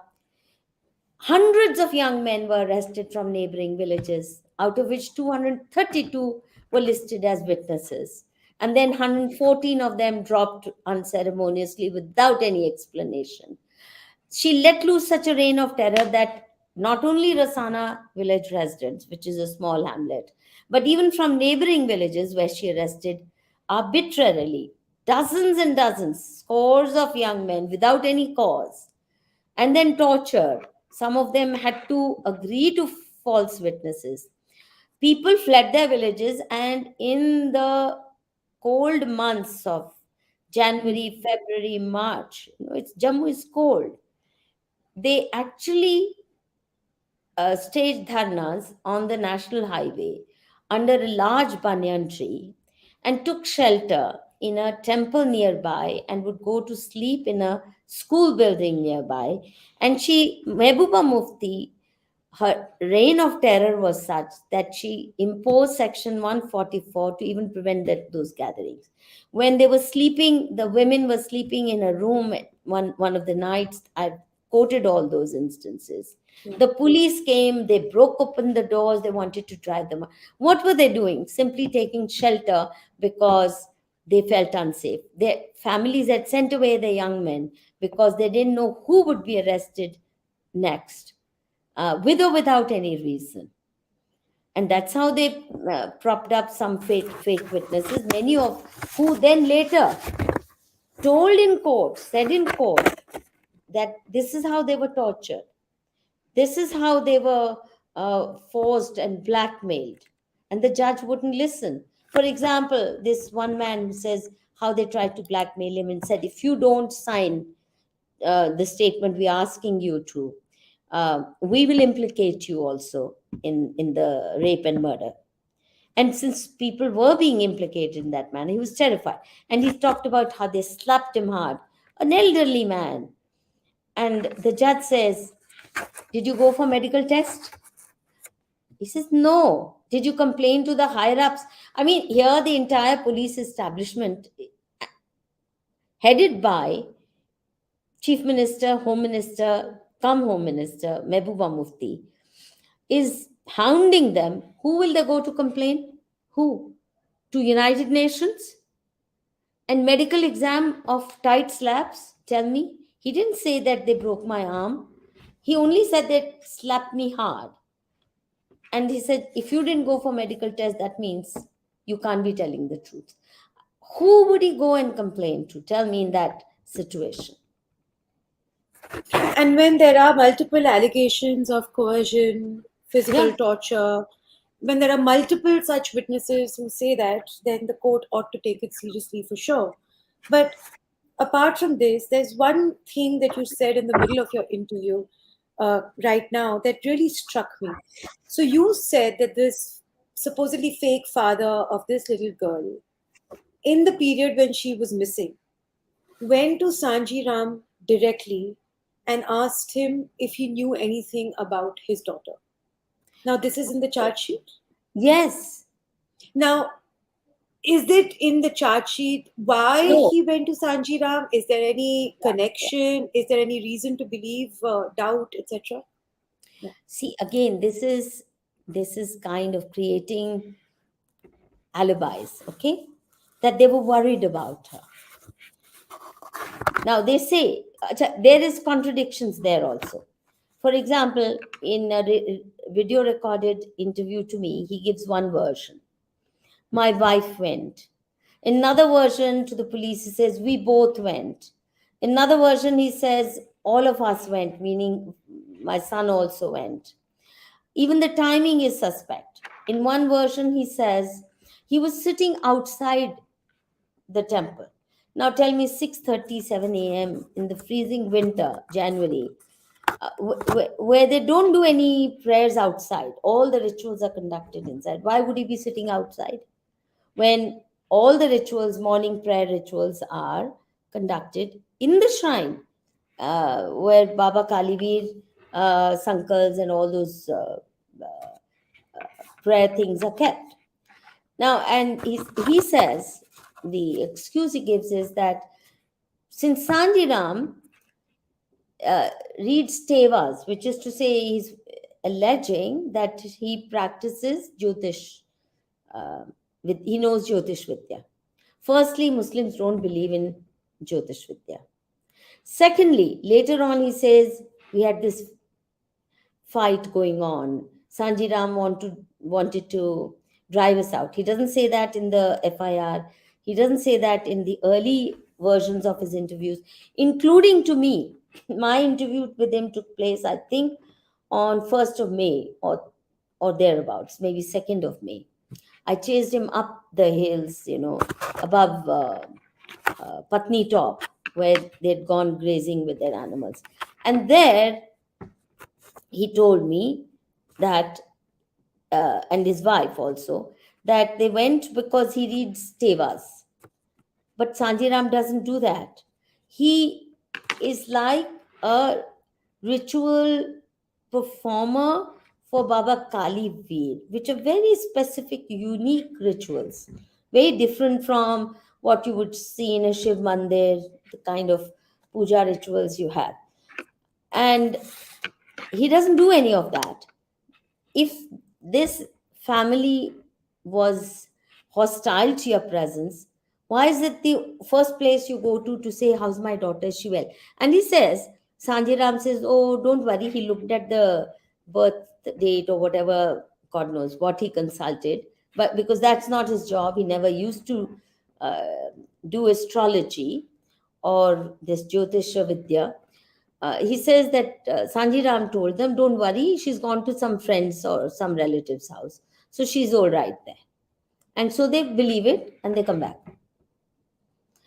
Now, the fact of the matter is, if indeed Sanji Ram said she's in some relative's house, in this day and age of mobile phones, and all of them have mobile phones, would you not check with your relatives nearby?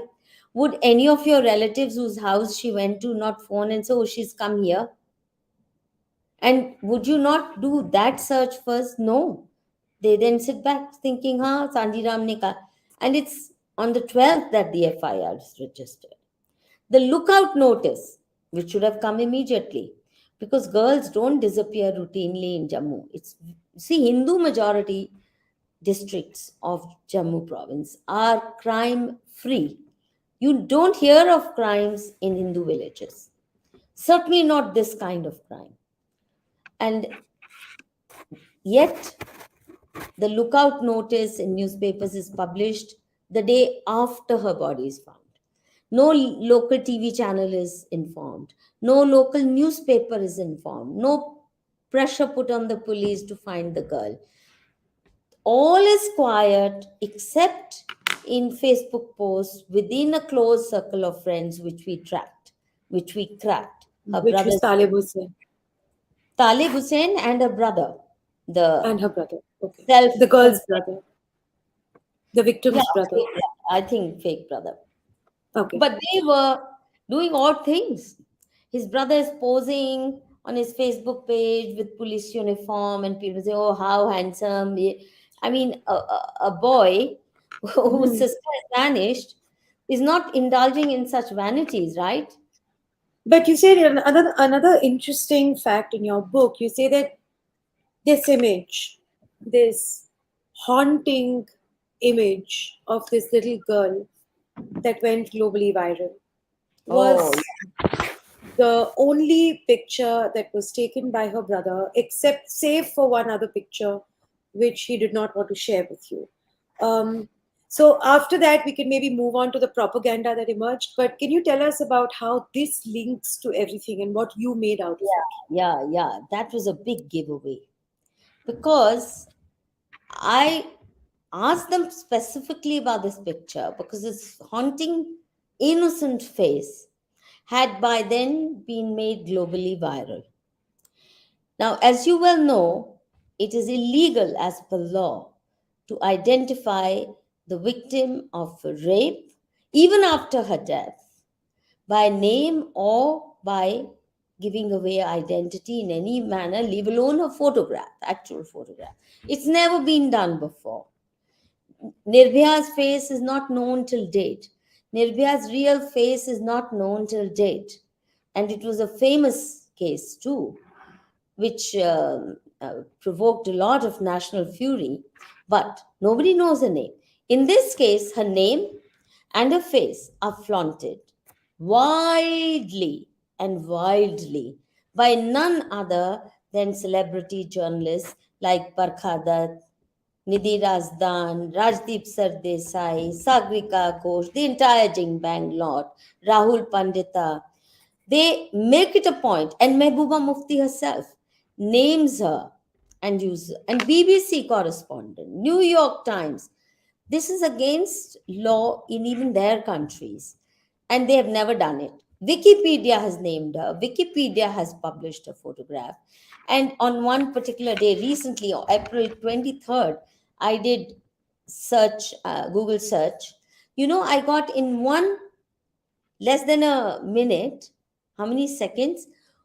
4.5 crore entries in her name with a photograph. And I didn't even do it for all the languages.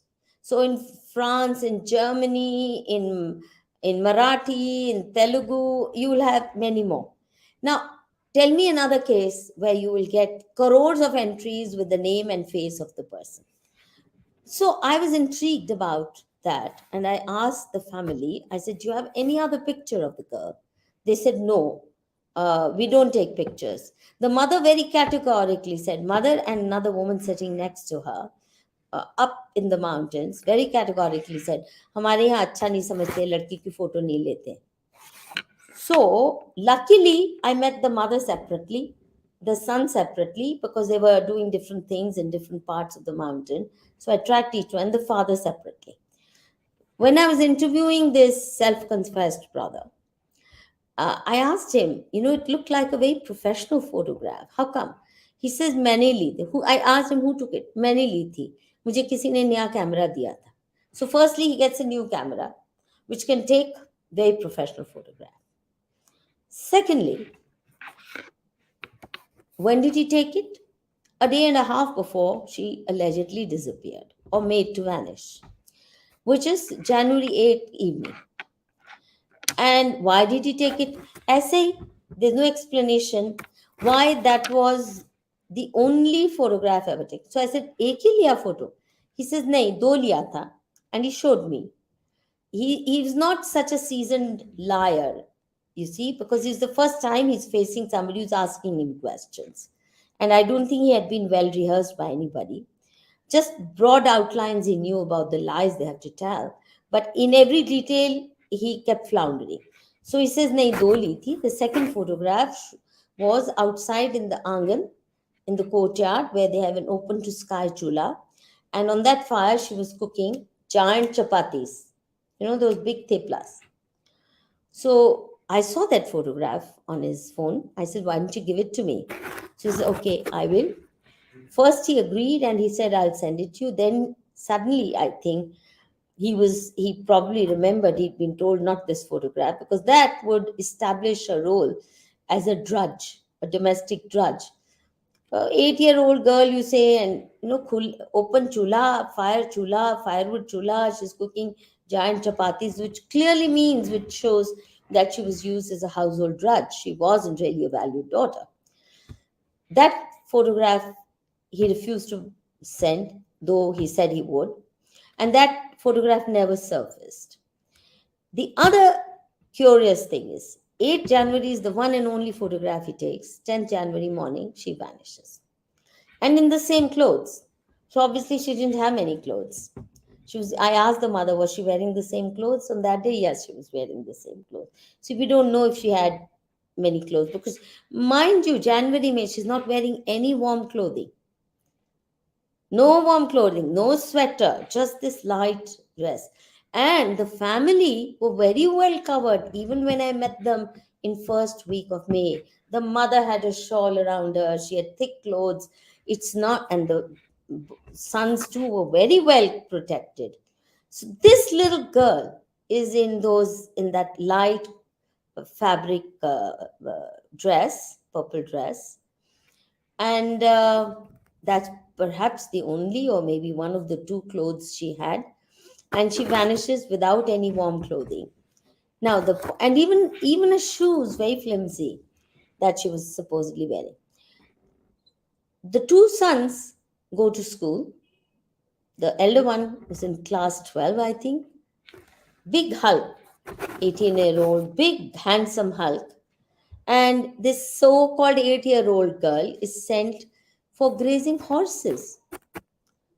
Tell me what kind of family sends 8-year-old girls to graze horses? But I said, why didn't you send her to school?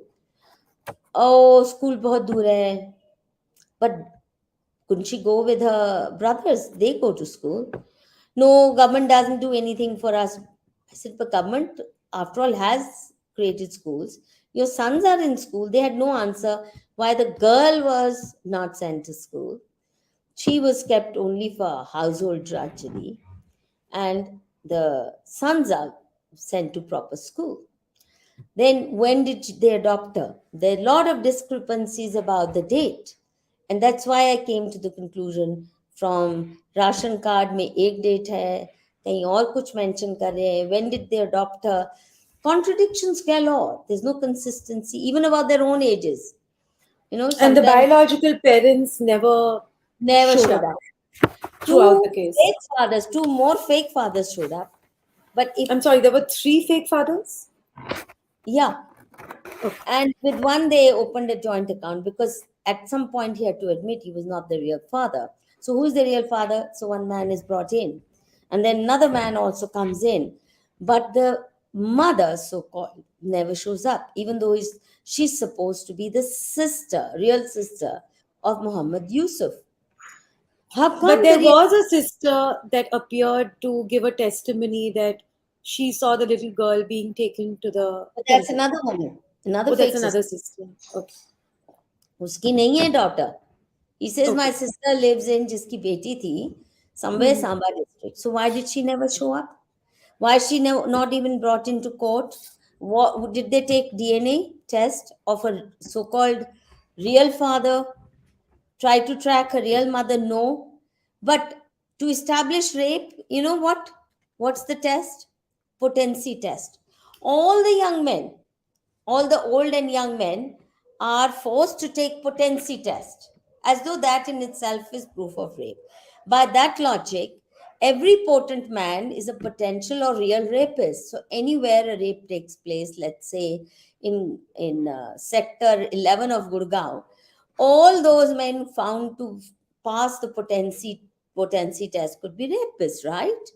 Because now the so-called uh, culprits never said they are impotent. That was never their plea. Ki we are innocent because we are impotent. So why did you do that? On the other hand, all of them pleaded for narco test and they were refused narco test. It's never So happened. there were two main demands. One was by the accused for a narco test, and one was by Mr. Satya, several other lawyers, several other citizens, Hindus who were protesting for a CBI probe. Yeah, Did I get that right? There were two basic demands which were shot down summarily. Now, yeah, sorry, you were saying something. yeah, you're right. Continue, Okay. please. So now I want to understand, you've taken us through the mockery of evidence that this case is built on. Um, to my mind, the first official injection of the Hindu Muslim angle was by the Supreme Court when they said that the minor accused can be tried as an adult. In their order, they identified the victim as a Muslim and the perpetrators as the accused as Hindus. And that, to my mind, was quite unprecedented in a case of rape and murder with no proven religious angle. Now, if it's mob violence, on a religious festival, if there is any other evidence of forced conversion, etc., you identify the victim by her religion and the accused by their religion. I understand.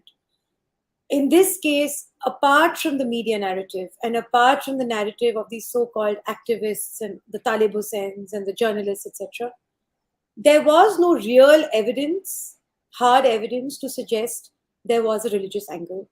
And it was injected by the Supreme Court. I think the date was November 2022, officially.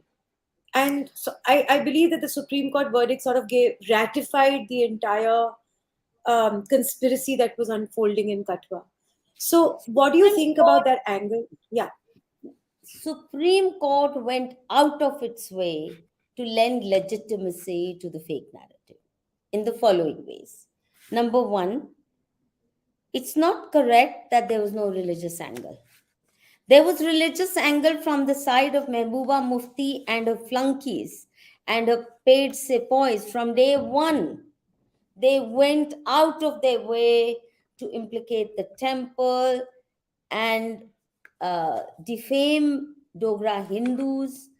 They made it a point to relate it to Hindutva, fascism, BJP, RSS, Modi, and they build this narrative that it was because Hindus are hostile to Muslims living in the area. They wanted to drive them out, and they wanted to drive them out because they didn't want them grazing on their land, and they were against cow slaughter. Therefore, they wanted to shove them out of the district itself. They started with that. The truth is, the religious angle was that the whole case was a frame up and a conspiracy. The murder itself was undertaken with Mehbooba Mufti actually orchestrating this whole narrative. The murder itself took place within her own community. That's why I say, ask her family, find out from Talib Hussain and Mehbooba Mufti, and you will know who actually murdered her. And this girl was, in that sense, a sacrificial victim to Ghazwa-e-Hind because they wanted to drive out Hindus. That was the purpose, to make Hindus go on the defensive in such a manner that Hindus in the rest of India, you paint the Dogras of Kathua district in such gory light and make them out to be these brutal rapists and killers of a little innocent girl whose face then bled everybody's heart, in order that nobody will stand up for them. So Mehbooba Mufti and her paid sepoys went vitriolic and made this face and the case go viral, naming her. So that in itself proves there was conspiracy. Why would they name her? Otherwise, why would they show her face? And how come, I ask this question? In Delhi, every year, 6,000 children disappear without a trace. None of these worthies has ever campaigned to get them traced or shed a single tear for them. Has Barkha Dutt ever bothered about any of the 6,000 kids that disappear every year from Delhi? This is not my figure. This is Child Commission, uh, Child Rights Commission of Delhi's figure. No, they've never bothered. And Kathua is 530 kilometers from Delhi. They never set foot in Kathua. They didn't even possibly know the spelling of Kathua when their hearts started bleeding for this little girl, and they made Kathua district itself infamous. Like Agra is known for Taj Mahal, Kathua is known for this gang rape. Nobody knows anything else about Kathua. They made it historic. So the point is, they actually ran a very nasty, vicious, noxious communal narrative. They gave it a communal tinge from day one. And the Hindus were stunned because they had no connection. They couldn't believe it. And because the narrative was so noxious, and not just these 8 men who were targeted, but hundreds of men were arrested, night raids, terror let loose. People were fleeing, Hindus were fleeing the villages. The idea was that this district neighboring Pakistan has to be cleansed of Hindus in the same way that Rajouri, Poonch, Doda, etc. have become Muslim majority. So this is geopolitically very important district for the ingress of terrorists, for arms smugglers, for drug smugglers, and all that. It's a very favored route, and if Kathua had been vacated, it provides very easy route through the forest right up to Kashmir for all the terrorists who enter in this district through the poorly fenced border, and the fencing is on top of this big nala, Barsati Nala, which is dry during summer months, dry during many months of the year. It's only during rain. And these nalas are very crucial. Bakarwal families and Gujar families have been positioned by the side of these nalas in order to provide shelter for these terrorists who come. So, in that sense, they wanted to change the religious demography of Kathua district, which is why they gave it a communal color, which is why they gave it anti-Hindu color, gave it the color of fascism, Hindu fascism, no less. And Modi was mocked no end, even though Modi stood by Mehbooba Mufti's fake narrative. And he fired the two ministers of BJP, the forest minister and the industries minister, who led these mass protests demanding CBI probe. Nobody said free them. Nobody said the murderers should be let go of. They only said CBI probe, and they were humiliated. And Chaudhry Lal Singh, though, I mean, he's suffered so many raids after that. He's been hounded and crushed. He used to roar like a lion. He's a crushed man today. So much so that he was too afraid to take even the parcel of the book I sent him. He thought maybe another It'll be something. intercepted. Yes, yes. It's quite remarkable to me that to date, it's been 5 years since this case. And the narrative that everybody stood by the rapists, wanted the rapists free, supported the rapists, supported the killers, it is still a punchline which is repeated over and over again, where you have clearly proven that the demands were for a narco test by the accused and a CBI probe by everybody else who was protesting. There was no support, there was no, No, in fact, free the the killers Bar protest. Council of India Yeah, actually went there to threaten the Bar Association of Jammu High Court. We will cancel your license for life. Can you imagine the humiliation? The Supreme Court threatened the the Bar Association members, saying, if you don't give up your protest, you will face action.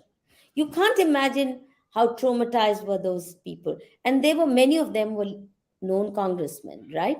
yeah. It's only because they were Hindus that they could not and would not be heard. They went to plead with the Supreme Court demanding a CBI probe. They were humiliated, snubbed. Never before has this happened. And Mehbooba is actually a serial, fake narrative creator, because remember Shopian rape case? She had done the same thing with the two women and implicated falsely some army men for the rape and murder of two women. And it turned out that PDP and Hurriyat connected medical doctor had, for the forensic test, she gave her own vaginal swab in order to prove that sex had taken place, though sex had taken place indeed with her own husband or whoever she had I sex with. actually wasn't aware of this at all. It is so, and they I ruined the wasn't lives aware. of these army men. The only thing that saved at some point was that at that time Manmohan Singh government was in power in Delhi, and Abdullah was the chief minister, the younger Abdullah Farooq, not Farooq, but Umar. And he then knew that Mehbooba wanted to bring down his government and have a father installed. And I'm witness to that whole phase and Mehbooba's hysteria about it. And so he insisted on CBI probe. Manmohan Singh granted it. All the lies were exposed, and yet no action was taken against her. It was You proven know, that she had instigated, she had propped up false evidence with the help of this medical doctor who fudged the medical report with her own vaginal smear. I had absolutely no idea this I've is. described that case also. That it was as easy. If Omar Abdullah could do it, and if Manmohan Singh could blast it at some point, well, it could have been easily done if CBI probe had been agreed upon. What's interesting to me is in all of these campaigns that they start, whether it was Shaheen Bagh, where they use the narrative of how old women, aged women are sitting out in the cold. In the Kathua case, it was a little girl. In some other case, it's farmers, it's poor people, etc. They always have this soft mask in front, which makes a lot of people sympathetic and actually makes a lot of people wary of attacking that case and analyzing that case simply based on facts to bust the narrative. And they do this extremely smartly. It's either children or women or old men or farmers or so on and so forth.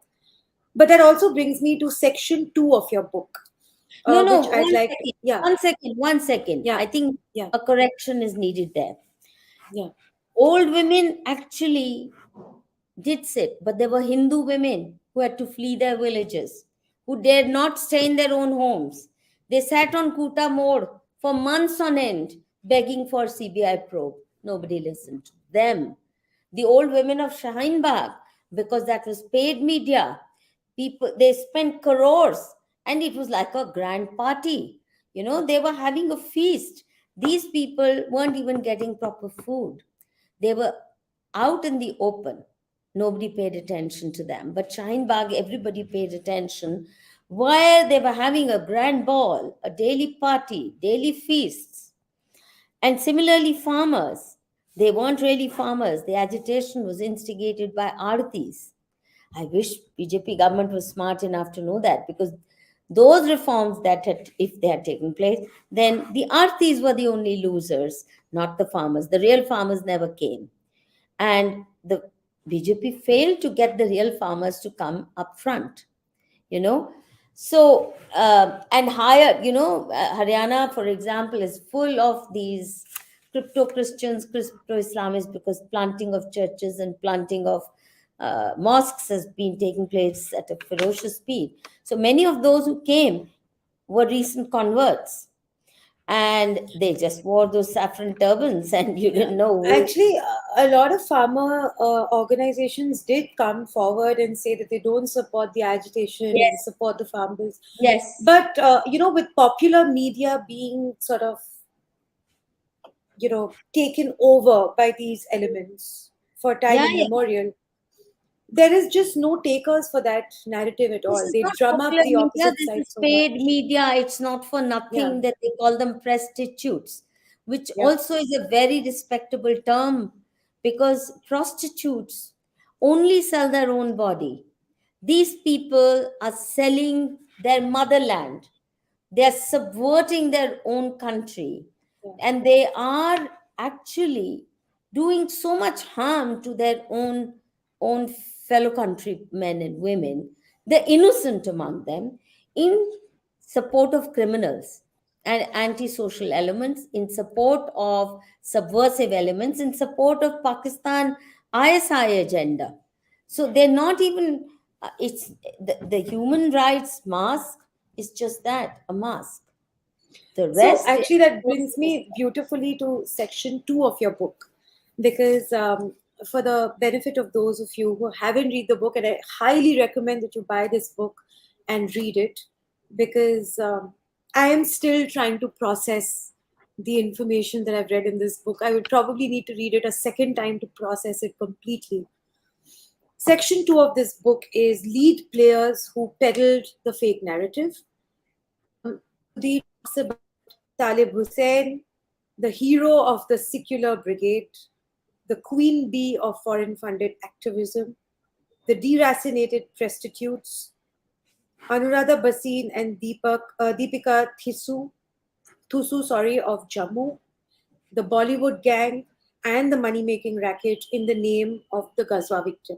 So, if you could just give us a brief overview of who are these lead players and what did they do to peddle this narrative that it was actually the Hindus who had committed a hate crime against the Muslim community, and this was a religiously motivated crime by the Hindus in the quote unquote Devi Sthan. So, who are these players? How did they go about it? okay. How they went about is simply this, that as soon as this charge sheet is filed, and the revised charge sheet, mind you, first charge sheet, then second charge sheet, three special investigative teams are involved. The third one comes from Kashmir in violation of law. It's a crime in Jammu, but she brings a criminal officer, Urfan Wani, who had been suspended. He'd been almost fired from his job on charges of having murdered. a young Hindu in police station under torture. And when his family came to protest, he held back his sister and raped her over 7 days. And therefore, it been suspended in the other crimes also. And she brought him back after 12 years, reinstated him, and put him in charge of this case. Now, the moment this charge sheet is up for filing in the court, widespread protests break out, starting with the lawyers' community. Then, of course, political leaders like Chaudhry Lal Singh, who know what games Mehbooba Mufti and her ilka are capable of playing. Now, from that day onward, the giveaway of their role was that they named the girl, they gave her photograph, and they never read the charge sheet, they never read the post-mortem report. They were peddling the same spoon-fed narrative. From BBC to Barkha Dutt to Aarti Tikku, she was among the first ones, to Nidhi Razdan, to Sagrika Ghosh, Rajdeep, then of course the print and the quint and all those guys, they went wild. Now it's understandable if Rising Kashmir, the separatist newspapers of Kashmir do these things.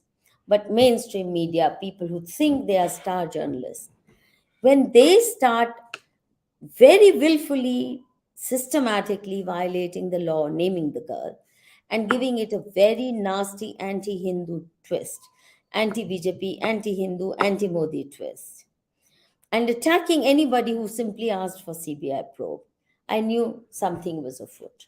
So I tracked Uh, all that.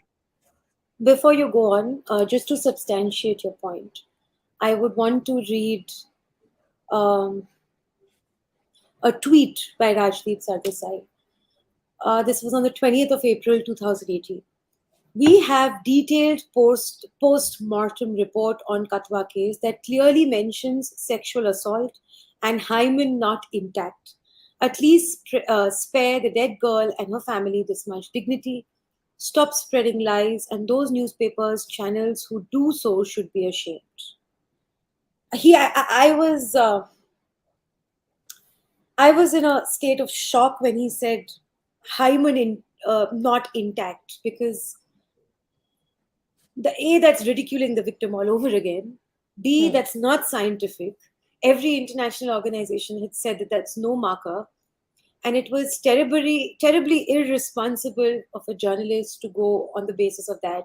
But he also said that sexual assault is clearly mentioned in the post-mortem report. And now you're saying that it wasn't. No, Yeah. no. So go on. I Also, just wanted to read this out to there substantiate are what so you're saying. many Barkha, Nidhi, Aarti Tikku, and they actually, anybody who questioned, including senior public intellectuals, they put them down so crudely. Now, when you do that, when you're not willing to listen to people who are bringing crucial facts to your attention, more importantly, the law says up to 2 years of jail if you name and identify the rape victim. Why did they do it deliberately? And my book starts with an appeal to the Supreme Court. Please take action. That is why I've named her, throughout my book, I call her Ghazwa victim. And the title of the book calls it The Girl from Kathua. We have not given a name. But they all named her, they all used a photograph. Why did they do that? They can't say we didn't know the law, and the Supreme Court allowed them to get away with it. That in itself tells you certain complicity. And Mehbooba Mufti, the chief minister, names the girl, gives the photograph. The BBC does it. New York Times does it. So clearly, there was a global mafia at work.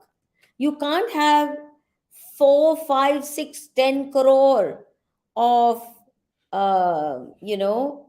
postings using a name and a photograph unless somebody is orchestrating it. And you remember all those film stars, dumb dolls with I am ashamed, justice for girl from Kathua, naming her, some All the demonstrations had a name and a photograph, that iconic photograph. Cricketers, Bollywood stars, fashion models. I mean, when do they ever take interest in such issues? Which other girl have they felt so concerned about? I'm ashamed, I'm ashamed. And then they would name the Hindu temple, and they would call upon Hindus to feel ashamed of being fascists and this, that, and the other. Now, obviously, somebody was preparing those posters. Even the handwriting is clearly that of a certain small group who presented them and they posed. So obviously somebody was doing it. From Telugu stars to Marathi stars to Bollywood starlets to cricket stars to whoever. Now, this can't happen without elaborate preparation by a very well heeled mafia network, which is globally connected, because it became a status high mark of your social status. You've arrived if you are asked to give a statement. So you have YouTube channels emoting wildly, posting these soppy, sentimental comments by stars, film stars, cricket stars, and name it. The point is, when it was so well orchestrated, I knew something was afoot. And mind you, these same people are repeat offenders. They did the same for Gujarat riots. They did the same for, remember Amit Shah, that charge of, they got him ousted from his own state. The home minister was sent to jail because a known dreaded terrorist out on a mission to kill the chief minister, the reigning chief minister of the state, was killed in a police encounter. So what did they want? आरती उतारे उसकी? क्या करते हैं दुनिया में कहीं भी कोई dreaded terrorist assassination के लिए जा रहा है उस मिशन के लिए, तो उसकी आरती थोड़े उतारते, उसको मारते ही है ना, हर जगह होता है ये. And what did they want? uh, what kind of treatment did they expect? And the man was not just on his first mission of assassination. He was a dreaded mafia don way back in 90s. A huge cache of arms was discovered from his farmhouse, including the well. You know, इतना असला निकला था, you could blow up a district उसके गांव में से. तो उसके लिए इनका हार्ट ब्लीड कर गया that Amit Shah had to go to jail. He was externed from his own state. So I knew these people, and when they went like this, violating the law, तो मुझे पक्का था ये तो orchestrated है. BBC doing it. And so I started tracking. When do they start? When does the echo chamber start getting created? Same words, similar vocabulary. Who's spoon feeding them? Clear. Talib Hussain, who is again a hardened criminal, he's projected as a hero. He's not even a lawyer, but human rights lawyer. Barkha had no time to go and talk to B.S. Lathia, the chairman of the Jammu High Court Bar Association.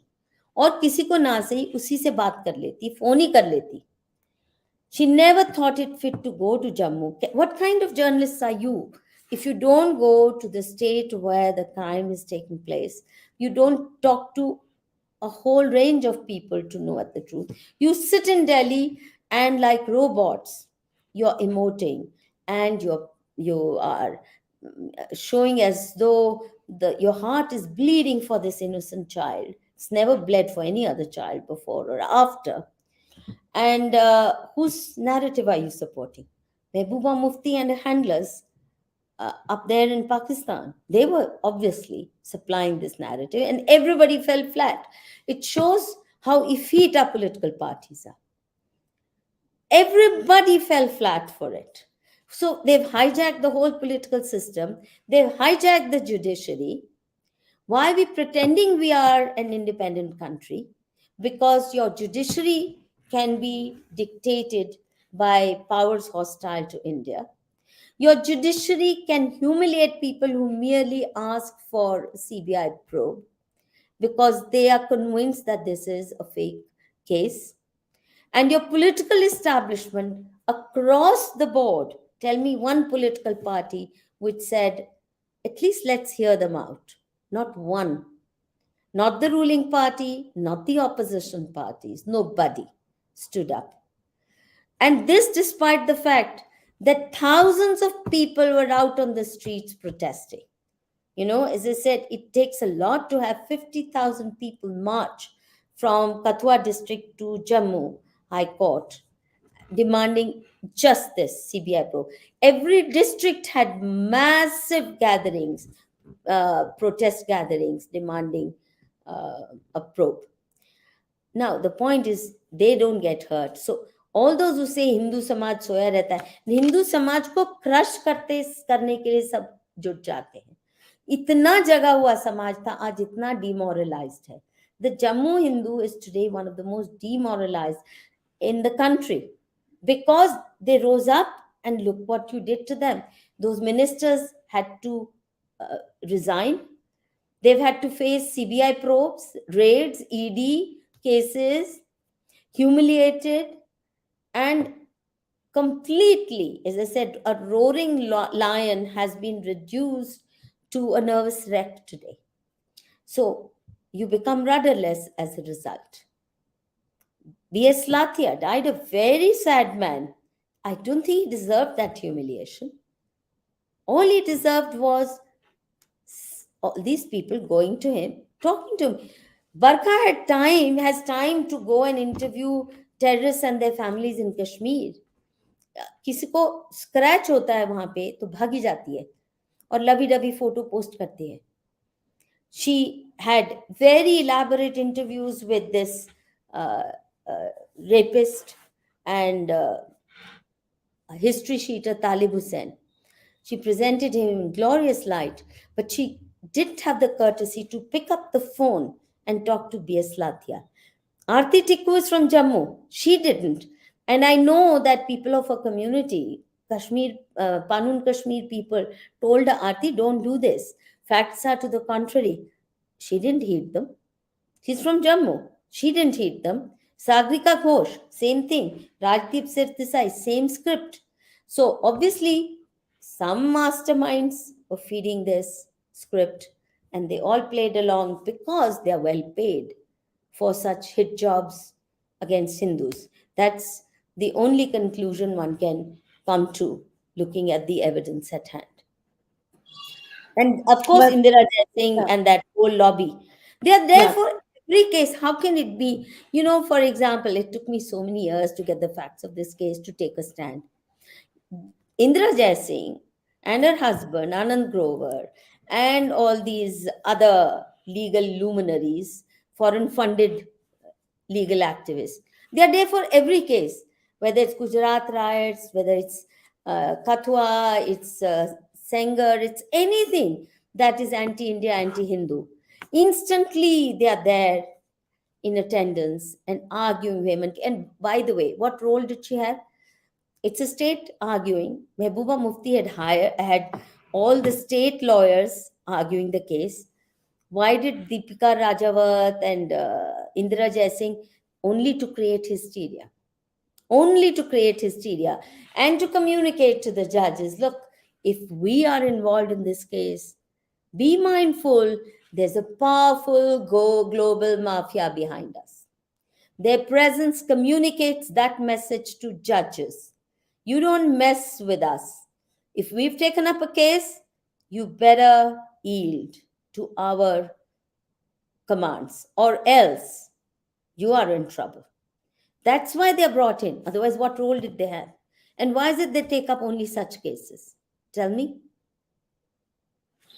Madhuri, you have said that Miss Mehbooba Mufti should be investigated for this entire fiasco. You've Not named Talib fiasco. Hussain, This crime, this this conspiracy masterminded and crime. crime conspiracy, in Okay. order to change the religious demography of Kathua district in ways similar to what were used in Kashmir Valley over time. Then Rajouri, Punch, same processes have taken place. We didn't wake up, we better wake up now. So you have named a lot of people. You have vociferously criticized the judiciary. You've also mentioned how the judge who convicted these men, these 7 Hindus, is actually now under investigation for inappropriate behavior, conduct of becoming a judge, unbecoming of a judge, No, and no, two things. corruption. One is Yeah, corruption and misdemeanors unbecoming of a judge. unbecoming of a Later judge. on, just recently, one Hmm. of the High Court judges of Punjab sent me details of another case of 2003. This man is amazing, 7 years after he passed the law, the judicial exam, and was given a particular seniority, as you know, numbers case marks decide what seniority you're placed at. 7 years after that, he files a plea before the Public Service Commission that there was some gapla in his criminal law paper. So that should be re examined and his seniority should be revised. 7 years after. And Hmm. given the state of public service commissions in this thing, and he's highly corrupt, everybody knows that. They even agreed, and they tried to revise his seniority as per his imaginary grievance that his number marks had been tampered with. They did that, but then some others went to court to say this is outrageous, this is never done, and the High Court bench that heard the case, investigated it, have passed such strong strictures against him that this is outrageous what he's done. He's made a mockery of the whole judicial system. And he escaped with that, imagine. Now, this time, at least he can't be promoted to the status of a high court Yeah. judge, which he was angling for. But he had very adverse um, order against him. He should have been fired actually right then when High Hmm. Court of Punjab gave such an adverse order against his uh, mischief. So this is clearly a judge who wasn't approaching any of his cases, or most of his cases at least, with a clean hand. And No, you've and his named a wife lot of these was people. even wife Yeah. is no less. She was made, I think, a member of uh, this commission. Not Human Rights Commission, but one of those watchdog commissions. And people laughed at this couple. Honestly, they're a joke. What were you saying? Sorry, I. No, I was just saying that do you suspect Hmm. that eventually um, they are going to come after you legally and otherwise? Because you have taken a massive risk by naming a lot of people. I know you've taken these risks before, but this book is just another example of the risk you've taken by naming these people. You've named equally powerful people like Mehbooba Mufti as well. You've made serious, grievous accusations based on your findings and based on your research and your investigation. What do you see the road ahead as? Because I'm sure See, you must have thought of it at they some point won't. of time. They will not challenge any of my facts. They may try to harm me by just trying to eliminate me. Mehbooba Mufti is capable of that.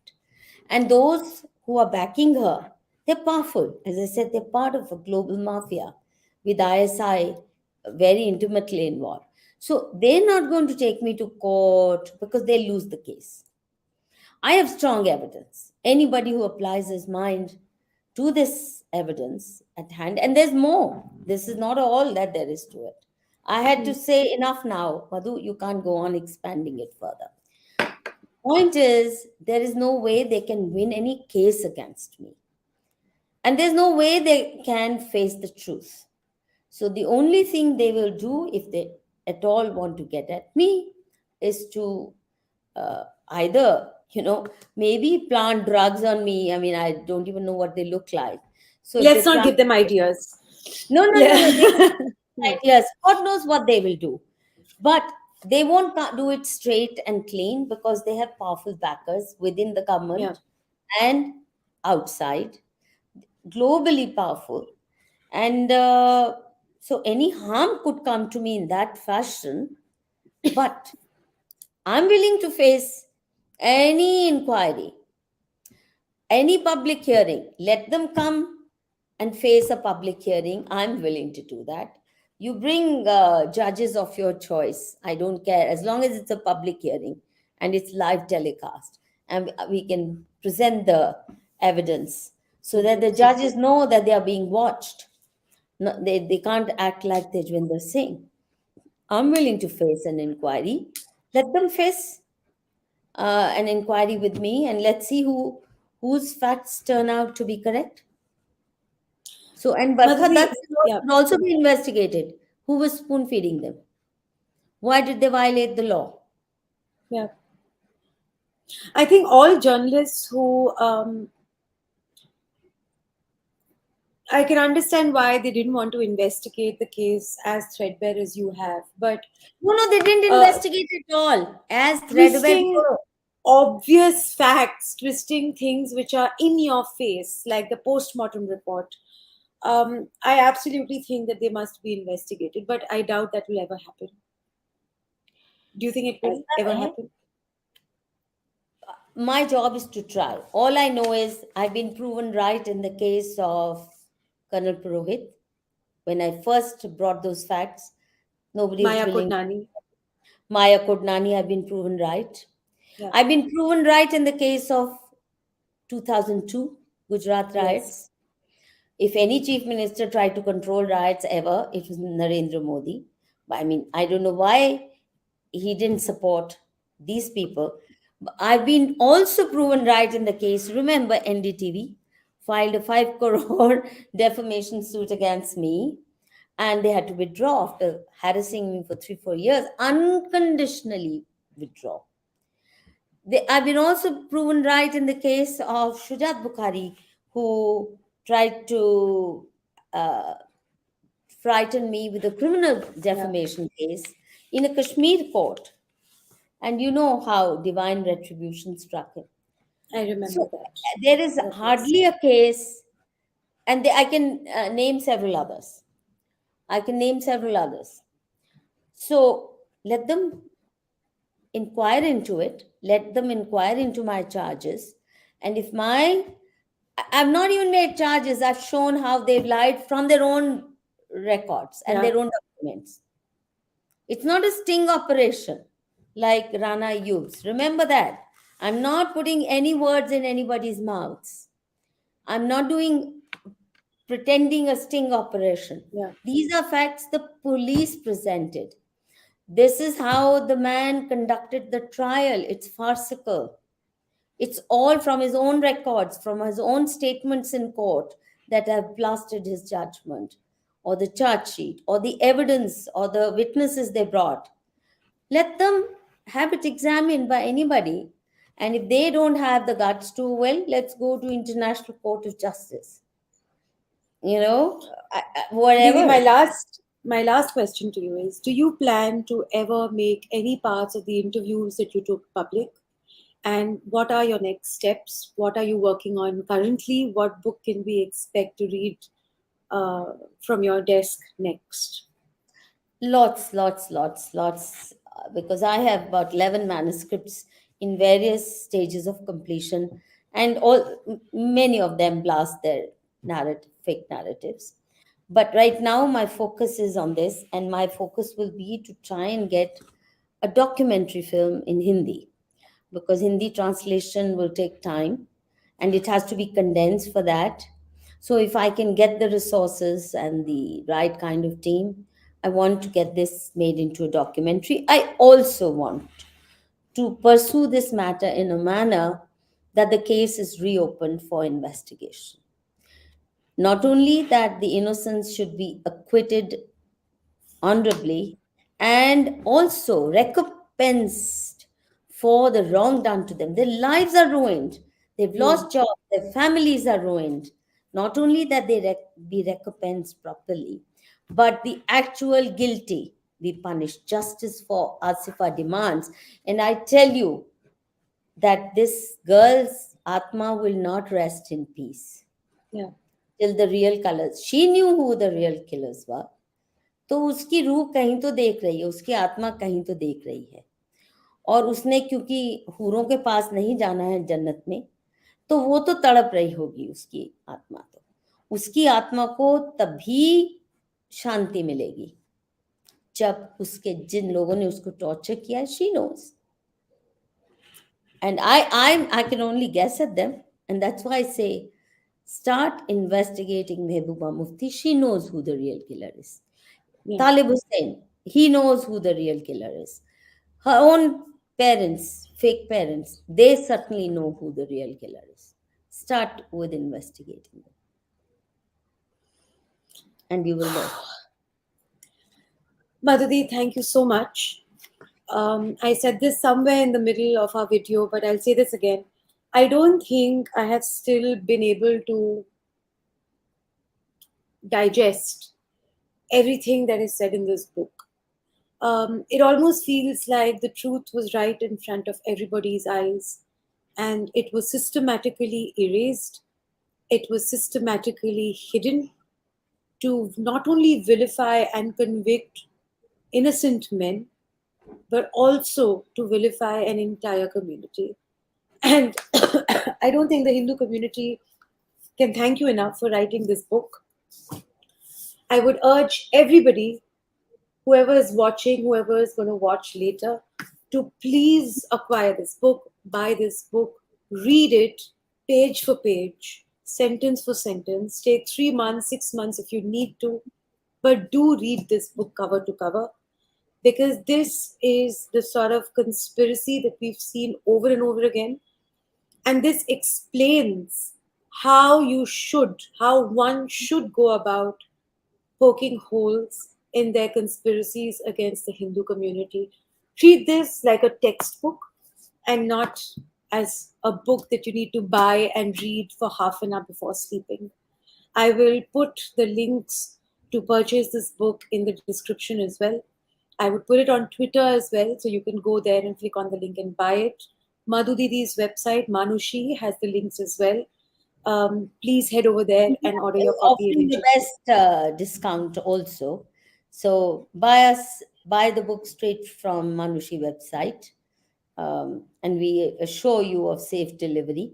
Also, it's important, Nupur, that Yeah, people try to reach the book and its message to yeah, influential lawyers, to influential public figures, to members of parliament, to whoever in their social circle they know carries a weight.